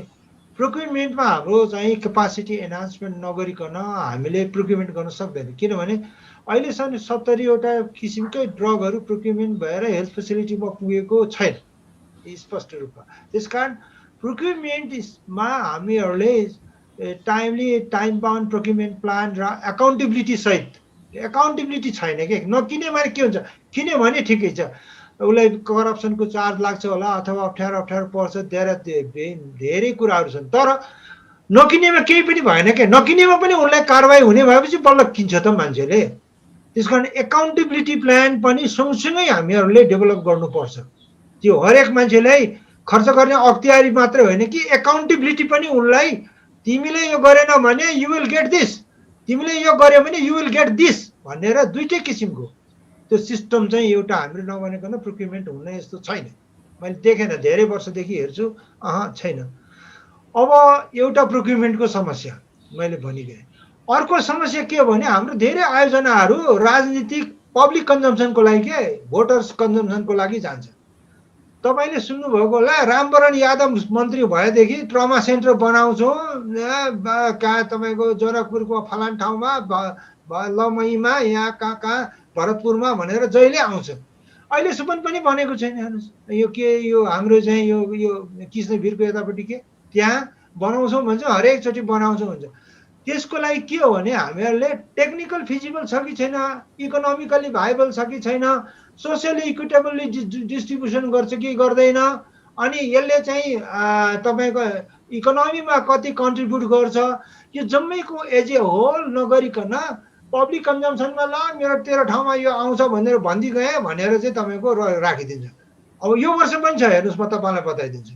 अहिले ट्रमा सेन्टर बनाउने, लमईमा ट्रमा सेन्टर बनाउने, फलान ठाउँमा ट्रमा सेन्टर समाज सेन्टर बनाउने भनेर भनिएको छ बजेट। राम्रो, तर के हो भने अब म त विज्ञ होइन, अहिले कृष्ण सरले भन्नु होला, कृष्ण सर पनि त्यो विषयको विज्ञ त होइन, तै पनि उहाँलाई अब चिकित्सक भएको हुनाले धेरै थाहा छ। आइसोलेसनमा ट्रमा सेन्टर चल्दैन कि, स्पेसियालिटी डिफ्रेन्ट स्पेसियालिटीको मान्छेहरू चाहिन्छ।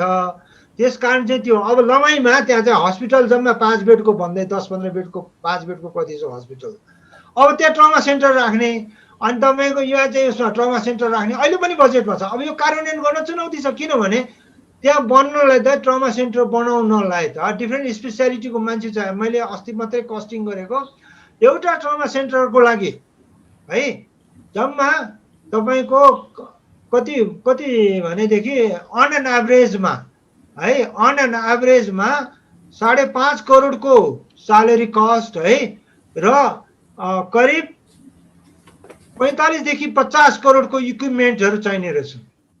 हेर्नुहोस् उहाँहरूले त्यो guideline trauma national trauma guideline बनाएको छ, त्यो गाइडलाइन गर्यो भने। त्यस कारण हामीहरूले बनाउँदाखेरि टेक्निकल्ली भाइबल इकोनोमिकल्ली भाइबल छ कि छैन कि भन्ने होइन कि बजेटमा चिफ पपुलारिटीको लागि भनिदिने गर्छन्, त्यसले गर्दाखेरि बन्दैन। एउटा कुरा। 2 तेस्रो चाहिँ समस्या कहाँनिर छ भनेदेखि अघि कृष्ण सरले पनि अलिकति भन्नु हो, हामीहरूको चाहिँ तपाईँको अहिले चाहिँ ह्युमन रिसोर्सको अब यो labour intensive project, labour intensive sector भन्छ क्या हेल्थलाई, यहाँ चाहिँ मान्छे नै धेरै चाहिन्छ क्या। अनि त्यो चाहिँ गर्नलाई के गर्नुपर्ने हुन्छ भन्दा अब तपाईँको सामान्य प्रशासन मन्त्रालय, अर्थ मन्त्रालय, त्यो ओएनएम सर्वे गर, यो गर ऊ गर भन्छ। हामीलाई यहाँ मान्छे मरिसक्छ है, यहाँ डाक्टर तुरुन्तै चाहिसकेका हुन्छ, अब ओएनएम सर्वे गरेर कहिले मान्छे ल्याएर अनि यहाँ मान्छे बचाउने हो। यस्तो किसिमको यो जनरल ओभरअल रुल र रेगुलेसनले हामीलाई यसरी बाँधिदिएको छ कि अहिले तुरुन्तै चिकित्सक, अहिले हामीलाई 500-400 चिकित्सक थप्नु परेको छ होइन। 400-500 चिकित्सकले तुरुन्तै तपाईँको अहिले कृष्ण सरलाई पनि थाहा छ, त्यो तुरुन्तै हामीले पठाइसक्नु पर्ने छ। अब त्यो चाहिँ तपाईँको यो हाम्रो प्रोक्युरमेन्टको गाइडलाइन, नीति नियम कानुनले हामीलाई बाँडेर राखिदिएको छ। ओएनएम सर्वे गरेर अनि त्यहाँबाट अर्थको बस, सामान्य प्रशासनको बस, अनि त्यहाँबाट निर्णय नगरिकन हुँदैन। अनि त्यहाँबाट हामीले सर्भिस कन्ट्र्याक्ट गऱ्यो भने पनि सर्भिस कन्ट्र्याक्ट गरेको मान्छेको अब जम्मै डाक्टरहरू पढ्न पिजी गर्नलाई मन पराएको हुन्छ। त्यस कारण चाहिँ यो चाहिँ अलिकति हाम्रो नियम कानुनले पनि हामीलाई बाँधिदिएको हुँदैन। स्वास्थ्य क्षेत्रलाई अलिकति खकुलो गराउने किसिमको अथवा त्यसलाई अलिक फेसिलिटेट गर्ने किसिमको हाम्रो चाहिँ मेकानिजम हुनु पर्यो। थर्डमा हाम्रो के हो भने अहिले कृष्ण सरले अलिकति कुरा उठाउनु हो, हाम्रो चाहिँ इम्प्लिमेन्ट नभएको हेल्थ इन्सुरेन्समा हामीले पैसा इन्सुरेन्स भनेर हामीले सुरु गऱ्यौँ। त्यो इन्सुरेन्सको 2टा अब्जेक्टिभ थियो, त्यसको डिजाइनर एउटा म पनि थिएँ। त्यसमा के भनेको थियो भनेदेखि यो सोर्स अफ फाइनेन्स पनि हो र राम्रो मेकानिजम इफिसियन्सी गेन गर्ने किसिमको, भनेको मतलब इफिसियन्ट वेमा चाहिँ यो चाहिँ चलाउने हिसाबले हेल्थ इन्सुरेन्स गर्यो। भयो के भने सबै सिक पिपुल मात्रै इनरोल भयो है, अनि हेल्दी पिपुल इनरोल नभएपछि त खर्च मात्रै हुने भयो। अनि त्यसलाई बचाउनको लागि यो ज्येष्ठ नागरिकको प्रिमियम चाहिँ सरकारले तिर्दिने भनेर तिर्दिरहेछ, उसको प्रिमियम तिर्दिने भनेर तिर्दिरहेछ, बेनिफिट गयो। त्यस कारण इन्सुरेन्सले हाम्रो पपुलेसन कभरेज गर्न अहिले हामीलाई सकेको छैन। त्यो सकेको भएदेखि आउट अफ पकेट एक्सपेन्डिचर पनि कम हुन्थ्यो, क्याटास्ट्रोफिक एक्सपेन्डिचर भन्छौँ हामीले, धेरै पैसा लाग्ने एक्सपेन्डिचर, त्यो पनि हुन्थ्यो। त्यस कारण त्यो इन्सुरेन्सले पनि हामीलाई खासै अलिकति हामीले स्ट्रेन्थेन गर्नुपर्ने, धेरै काम गर्नुपर्ने बाँकी छ त्यहाँ। त्यस कारण त्यो कार्यान्वयनमा हामीलाई त्यहाँ पनि त्यो चाहिँ भएन। अब अर्को कुरा के हो भने हाम्रो यो जुन एक्सपेन्डिचर फ्रेमवर्कमा हामीले जुन बजेट बनाइरहेको छौँ, त्यो बजेटरी कस्तो भइदियो भनेदेखि अब ट्रान्सफर चाहिँ इन्टरनल ट्रान्सफर गर्ने सचिवज्यूलाई पनि अधिकार छ। अर्थ मन्त्रालयले पनि भनेको बेलामा कोअपरेसन पनि गरिदिइरहेकै हो। अहिले पनि 15 अरब अस्ति भर्खर मात्रै रकम मात्र गरेर ल्याएको छ। त्यो हिसाबले राम्रै छ। तर के हो भनेदेखि त्यो तल जुन कन्जम्सन हुने जुन चाहिँ तल जाने खर्चहरू छ त्यो चाहिँ खर्च हुन्छ। माथि राखेको पैसाहरू धेरै खर्च हुँदैन। किन खर्च हुँदैन भने अघि मैले भने जस्तै धेरैवटा नियम कानुन मिलाएर खर्च गर्नुपर्ने हुन्छ। धेरैवटा चिजहरूको के भन्छ अपरेसनल गाइडलाइन बनेको हुँदैन। धेरैवटा चिजहरूको फिजिबिलिटी स्टडी नै भएको हुँदैन। जस्तो उदाहरणको लागि म उदाहरण दिन्छु। पोरै भनेको नि 300 बेडको काठमाडौँमा सर्वको अस्पताल बन्छ, 5वटा प्रदेशमा बन्छ भनेर भने। फेरि यो वर्ष पनि त्यही हामीले जस्ता तस्तै बजेटमा सारेर ल्यायौँ र नयाँ बनाउने जस्तो जनतालाई चाहिँ भ्रममा पार्यो। तर त्यो पोरै साल डिक्लेयर गर्न सकेन। किन भन्दा हाम्रो त्यही मेकानिजम नभएर होइन। यो चाहिँ तपाईँको यो फिजिबिलिटी टोटल गरेर गर्नुपर्नेमा नगरे 275वटा 5-15 हस्पिटलहरू पोरै बनाउने भनेर भनेको। त्यसमा 397 भनेर नयाँ 397 प्लस पोहोरको होइन। तर हामीहरूले भन्ने बेलामा बजेट वक्तव्यमा पिपुललाई चाहिँ एउटा गर्नको लागि ल फेरि हाम्रो 397 भयो भने जस्तो एउटा म्यासेज जान्छ। त्यो होइन। त्यो वास्तवमा पोहोर सालकै तपाईँको गर्न नसकेको कुरा हो। अब अहिले हेर्नुहोस् त 1500 बेडको कीर्तिपुरमा हस्पिटल बनाउँछ।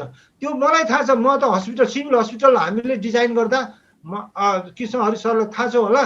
त्यो हाम्रो चाहिँ मुख्य सचिवजीले भनेकोमा 15 दिनमा हामीले त्यो हस्पिटलको तपाईँको अर्थ मन्त्रालयबाट गरिवरी परराष्ट्र मन्त्रालयले एप्रुभल गरेर हामीले 22 दिनमा त MOU भयो भनेपछि गर्न सक्दा त हुने रहेछ नि। अब 1500 बेडको टिचिङ हस्पिटल बनाउने भनेर लगाएको छ। अब 1500 बेडको टिचिङ हस्पिटल बनाउनलाई त तपाईँको यो इन्भाइरोमेन्टल एसेसमेन्ट गर्नुपर्ने हुन्छ। त्यो टेक्निकल फिजिबिलिटी छ। त्यसपछि तपाईँको त्यसको डिजाइनिङ लेआउट छ। सारा चिज गर्नलाई 1 इयर त तपाईँको त्यसैमा लाग्छ हामीलाई होइन। अनि त्यो खर्च हुने तरिकै हुँदैन। त्यो खर्चै हुँदैन। दिएको 1-2 अरब रुपियाँ पैसा जुन छ त्यो खर्च हुँदैन, बन्दैन पनि। अनि अर्को वर्ष फेरि के भन्छ भने कीर्तिपुरमा फेरि 1500 बेडको हस्पिटल बनाउने हाम्रो सरकारले योजना राखेको छ भनिदिन्छ। त्यसकारण खर्च नहुने मैले 4-5वटा मेजर कुराहरू भने, अरू चाहिँ त धेरै छ। तर नहुने कारणहरू अर्को कारण के छ भने वैदेशिक सहायता हो। त्यो वैदेशिक सहायता के हुन्छ भने हाम्रो हुन त हामीहरूले यो कन्डिसनालिटी नगर्ने भनेर यो चाहिँ पुल फन्डमा हामीहरूले भने हुन्छ। तर त्यहाँभित्र अति धेरै कन्डिसनालिटी छ र त्यो कन्डिसनहरू मिट नहुन्जेलसम्म फेरि पैसा रिइम्बर्समेन्ट हुँदैन, पैसा आउँदैन, नभएपछि खर्च हुँदैन। अब धेरै दाताहरूको पैसाहरूमा जस्तो सनको अघि डा साहबले भने स्केलिङ अफ न्युट्रिसनको पैसा छ, धेरै खर्चै भएन। किन भन्दा त्यो हाम्रो रिक्वायरमेन्ट पहिला किस्ताबन्दी दियो, उपभोक्ता समूहलाई दियो, त्यसको रिइम्बर्समेन्ट गरेर त्यसको कार्य प्रगति नगर्न अर्को तपाईँको निकास आउँदैन अनि खर्चै हुँदैन। त्यस्तै धेरै चिजहरू छ कि ताकि त्यो चाहिँ हामीले पहिलादेखि सेटल गर्नुपर्ने हाम्रो मेकानिजम अलिकति त्यो प्राविधिक मन्त्रालय भएको हुनाले त्यस्तो किसिमको हुनु त सचिवज्यू अहिले प्रशासनको हुनुहुन्छ। धेरै आश गरौँ, हामी आश पनि गर्छौँ। धेरै चिजहरू चाहिँ त्यो बुझ्ने किसिमको मान्छेहरू पनि हुनुपर्छ। अनि मात्रै त्यो तपाईँको खर्च हुन्छ कि नत्र चाहिँ फेरि बजेटमा दिएको 1 खरब 22 अरब रुपियाँ छ अनि एक्सपेन्डिचर फेरि त्यही 50-60 अरबको रूपमा भयो भने त केही पनि काम छैन। फेरि अहिलेको बजेटको हेर्नु भने सोर्सको हेऱ्यो भने करिब कति 49 अरब त वैदेशिक स्रोतमा छ। अब त्यो 49 अरब अघि मैले भने जस्तै हो। कुनै आइडिएको लोन छ।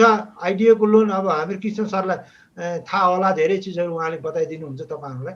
तर धेरै चिजहरू के हो भने त्यसको चाहिँ हाम्रो रिइम्बर्समेन्ट गर्नुपर्ने, त्यसको चाहिँ त्यो सिस्टमलाई चाहिँ तपाईँको उनीहरूले भनेको कुराहरू हामीले पूर्ति गरिदिनु पर्ने हुन्छ।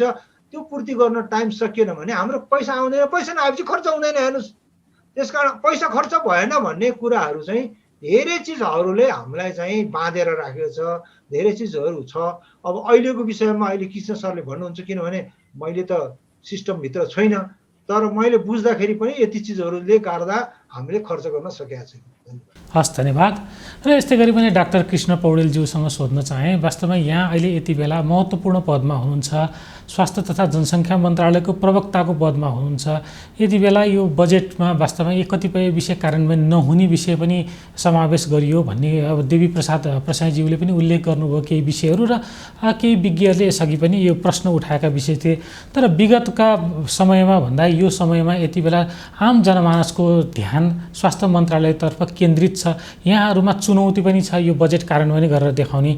यो अवस्थामा सरकारले बढाएर विनियोजन गरेको बजेट खर्च गर्ने विषयमा चाहिँ यहाँ मन्त्रालयको तर्फबाट कस्तो खालको प्रतिबद्धता जाहेर गर्न चाहनुहुन्छ? अघि देवी सरले पनि भन्नुभयो, अगाडि मैले भनेको जस्तै हामी बजेट बनाउने बेलामा धेरै कुरा सोध्छौँ, एम्बिसियस पनि हुन्छौँ, एकदमै महत्त्वाकांक्षा सहित जान्छौँ, तर कार्यान्वयन गर्ने प्रणाली चाहिँ हाम्रो परम्परागतवादी नै छ। अलिकति हाम्रा नियमहरू प्रावधानहरू पनि अप्ठ्यारा छन्। यो नितान्त प्राविधिक विषय र प्राविधिक हिसाबमा चाहिँ जुन फेसिलिटेसन हुनुपर्ने हो, त्यो अघि देवी सरले भन्नुभएको जस्तै सङ्गठन संरचना, जनशक्ति विस्तार, ओएनएम लगायतका कुराहरू हामीले मात्रै चाहेर नहुने कुराहरू पनि छन्। स्वास्थ्य मन्त्रालय आफैले चाहेर मात्रै रोकिएका, स्वास्थ्य मन्त्रालयबाट अन्य निकायमा गएर रोकिएका कुराहरू पनि छन्। यो अब अहिले भर्खर चाहिँ हिजोदेखि सार्वजनिक भएको एक चिकित्सक एक स्वास्थ्य संस्थाकै कुरा गरौँ कि त्यो धेरै समय लाग्यो, गत वर्ष सुरु भयो, त्यसमा चिकित्सकहरूको आफै असहमति छ। अन्य सेक्टरहरूले हेर्ने दृष्टिकोण फेरि फरक छ। हामी अरू सबैलाई सँगै एउटै तुलामा राखेर हेर्न खोज्छौँ। अरू सेक्टरहरूबाट गर्ने फेसिलिटेसन पनि विशेष गरी अब दरबन्दी संरचना विस्तारको लागि पनि त्यस्तै नै छ। तैपनि हामीलाई यो अभूतपूर्व मौका छ। विगतको अनुभव हेरेर बजेट यो तुलनात्मक रूपमा पर्सेन्टको हिसाबले पनि बढ्दो क्रममा, अमाउन्टको हिसाबले पनि, कुल सङ्ख्याको हिसाबले पनि, आँकडाको हिसाबले पनि बढ्दो हिसाबले चाहिँ हामीलाई यो अवसर चाहिँ हो। सँगसँगै चुनौती पनि छ। महामारीको बेला छ। महामारीले कुन रूप लिएला, अब यो बिस्तारै घट्दै गएपछि अबको रूप कस्तो होला भन्ने चुनौती पनि छ। हामी त्यसमा चाहिँ ऱ्यापिड एक्सन प्लान बनाएर त्यसमा जुधिरहेको अवस्था छ। अब कुन ठाउँमा सङ्क्रमणको दर कस्तो रहेपछि कस्ता गतिविधि गर्ने भनेर। हस्, धन्यवाद। कार्यक्रम संयोजकज्यू, यहाँले आजका हाम्रा अतिथिहरूको कुरा सुनिसक्नु भएको छ। आजको यो छलफलबाट यहाँले के निष्कर्ष निकाल्नुभयो? स्वास्थ्य तथा जनसङ्ख्या मन्त्रालयका प्रवक्ता डाक्टर कृष्ण पौडेल, त्यसै गरी स्वास्थ्य अर्थशास्त्री देवी प्रसाद प्रसाईसँग अब आज हामीले स्वास्थ्य बजेटका बारेमा विस्तृत छलफल गऱ्यौँ। आज हामीले पहिलो प्रश्नको रूपमा अहिले कोभिड सङ्क्रमणको अवस्था छ, नेपालको स्वास्थ्य संयन्त्रको अवस्था कुन रूपमा छ, आम जनतालाई यो सङ्क्रमणबाट आश्वस्त गर्न सकिन्छ कि सकिन्न भन्ने विषयको प्रश्नमा छलफल गर्दा वास्तवमा महामारी अस्थिर अवस्थामा छ। विश्वव्यापी रूपमा नै खोपको निकै माग बढेको छ, तर खोपको उपलब्धता साह्रै कम छ। तर पनि यो सङ्क्रमणले नेपालमा स्वास्थ्य प्रणालीमा सुधार गर्ने एउटा महत्त्वपूर्ण अवसर थपेको छ। नेपालको संविधानको धारा 35ले प्रत्येक नेपाली नागरिकलाई आधारभूत स्वास्थ्य सेवा र आकस्मिक सेवाबाट कुनै पनि किसिमले वञ्चित हुन नपर्ने पूर्ण प्रत्याभूति दिएको छ। यसर्थ नागरिकहरू मुलुकका पुँजी हुन्, बालबच्चा, केटाकेटी, ज्येष्ठ नागरिकहरू, यी सबैको लागि सुरक्षित हुने गरी नेपालको स्वास्थ्य प्रणाली अहिले सुधारोन्मुख अवस्थामा छ।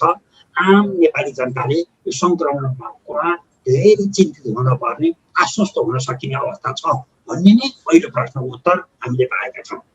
दोस्रो प्रश्न हामीले आज उठाएका थियौँ, आगामी आर्थिक वर्ष 78-79 को निमित्त स्वास्थ्य तथा जनसङ्ख्या मन्त्रालयको निमित्त अर्थमन्त्रीले करिब 1,22 अर्बको विनियोजन गर्नुभएको छ। यो बजेट के नेपालको स्वास्थ्य प्रणालीको सुधारको निमित्त र कोभिड-19 को सङ्क्रमण नियन्त्रण गर्न पर्याप्त छ भनेर हामीले छलफल गरेका थियौँ। यो छलफलको क्रममा कुरो के उठ्यो भने करिब बजेट प्रगतिशील छ। चालु आर्थिक वर्षको 90 अरबको बजेट योभन्दा पूर्व 60 अरबको बजेटमा यो बजेट वृद्धि नै भयो। तर पनि स्वास्थ्य क्षेत्रमा मोटामोटी 10% बजेट हुनुपर्छ भनिएकोमा 7.5% बजेट मात्रै छुट्टिएको चर्चा गरियो। वास्तवमा बजेट जतिसुकै कम भए नि बढी भए नि नेपालको स्वास्थ्य प्रणालीले, स्वास्थ्य मन्त्रालयले आम जनताको जीवन जसरी पनि रक्षा गर्छ। यसको निमित्त बजेट खर्च गर्न जाँदा अपुर भएन। नेपाल सरकारले आवश्यक परेको बेलामा स्वास्थ्य तथा जनसङ्ख्या मन्त्रालय थप बजेट दिन्छ भनिदिएमा पर्याप्त हुने कुरा आयो। मूलत ठुल्ठुला अस्पतालको भौतिक संरचनाहरू सुधार गर्नुपर्ने, हामी वैकल्पिक उपचार पद्धतिमा पनि जानुपर्ने, हामीले खास गरी निवारणात्मक र उपचार दुवै पद्धतिलाई अगाडि बढाउनु पर्ने। यस अन्तर्गत धुम्रपानको सेवन, मदिरा सेवनमा नियन्त्रण गरिनुपर्ने, एक गाउँ एक चिकित्सकको अवधारणा जानुपर्ने र विशेष गरी नेपाललाई औषधि उत्पादनको निमित्त पनि आत्मनिर्भरतामा पुर्याउनु पर्ने र स्वास्थ्य कर्मीको उच्च मनोबल र सुरक्षाका निमित्त आवश्यक कामहरू गर्नुपर्ने र हामी कहाँ स्वास्थ्य क्षेत्रमा जनशक्तिको अत्यन्त अभाव छ। करिब 11,000 नर्सलाई अहिले दोब्बर गर्नुपर्ने अवस्था छ। तर पनि आगामी वर्षको निमित्त विनियोजित बजेट पर्याप्त नै छ भन्ने नै छलफलको निष्कर्ष निचोड आयो। यसबाट आम नेपाली जनता यो कोभिड-19 संक्रमणबाट सुरक्षित गराउनुको निमित्त स्वास्थ्य तथा जनसङ्ख्या मन्त्रालयलाई यो बजेट पर्याप्त हुने कुरा नै निष्कर्ष निस्केको छ। तेस्रो र अन्तिम आजको छलफलमा हामीले बजेट जारी हुन्छ तर त्यसको प्रभावकारी कार्यान्वयन हुँदैन, स्वास्थ्य बजेटको तर्फ पनि यही अवस्था हुन्छ कि यसमा के सुधार गर्न पर्ला भनेर मुद्दा उठाएका थियौँ। यसमा मूलत खरिद, सार्वजनिक खरिद ऐनमै समस्या छ। स्वास्थ्य क्षेत्रका उपकरण खरिदमा केही कानुनलाई खुकुलो बनाउने हो कि त वास्तवमा कहिलेकाहीँ राजनैतिक खपतका लागि पनि कार्यक्रमहरू आउँछन्। त्यसको यसर्थ प्रत्येक कार्यक्रमहरू आउँदा विस्तृत परियोजना प्रस्ताव तयार पारेको हुनुपर्छ, वातावरणीय प्रभाव अध्ययन गरिएको हुनुपर्छ, त्यसको प्रारम्भिक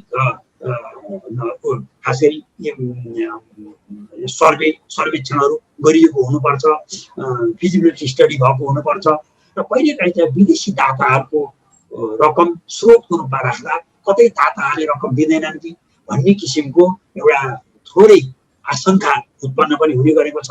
कहिलेकाहीँ हामीले महत्त्वकाङ्क्षी कार्यक्रमहरू राखेको कारणले पनि यो बजेट कार्यान्वयनमा केही अप्ठ्यारो पर्ने गएको छ। तर पनि स्वास्थ्य तथा जनसङ्ख्या मन्त्रालयले अहिले ऱ्यापिड एक्सन प्लान बनाएको हुनाले खर्च गर्न सकिन्छ, यसको सुनिश्चित दिन सकिन्छ भन्ने नै निष्कर्ष आएको छ। तथापि स्वास्थ्य तथा जनसङ्ख्या मन्त्रालयको राजनैतिक नेतृत्व र प्रशासनिक नेतृत्वले डु अर डाई गर या मरको सिद्धान्त अवलम्बन गर्नुपर्छ। खर्च गर्ने अधिकारीलाई समयमै खर्चको अख्तियारी दिनुपर्छ। साइटमा यदि प्रोजेक्ट अफिस खडा गर्नुपर्ने भए जनशक्ति सहित साइटमा अफिस खोल्नुपर्छ र 12 महिनाको कार्ययोजना बनाएर काम गर्ने हो भने स्वास्थ्य मन्त्रालयतर्फ छुट्याएको बजेट खर्च नहुने कुरै छैन भन्ने छलफलको निष्कर्ष आएको छ। यही निष्कर्ष निचोड मैले नेपाल सरकारलाई दिने जमर्को गर्नेछु। हस्, धन्यवाद कार्यक्रम संयोजकज्यू यहाँको निष्कर्षको लागि। र आजको कार्यक्रममा सहभागी भइदिनु भयो डाक्टर कृष्ण पौडेलज्यू, देवी प्रसाद प्रसाईज्यू र कार्यक्रम संयोजकज्यू, यहाँ सबैलाई कार्यक्रममा सहभागी भइदिनु भएकोमा धेरै धेरै धन्यवाद दिन चाहन्छु। दर्शकबिन, आजको श्रृङ्खलामा हामीले वर्ष 2078-79 को बजेटमा स्वास्थ्य क्षेत्रको बजेट कार्यान्वयन र कोभिड सङ्क्रमण नियन्त्रणको अपेक्षा विषयमा कुराकानी गऱ्यौँ। आजको श्रृङ्खलामा यति नै। माउन्टेन टेलिभिजन HD हेर्दै रहनुहोला। नमस्कार।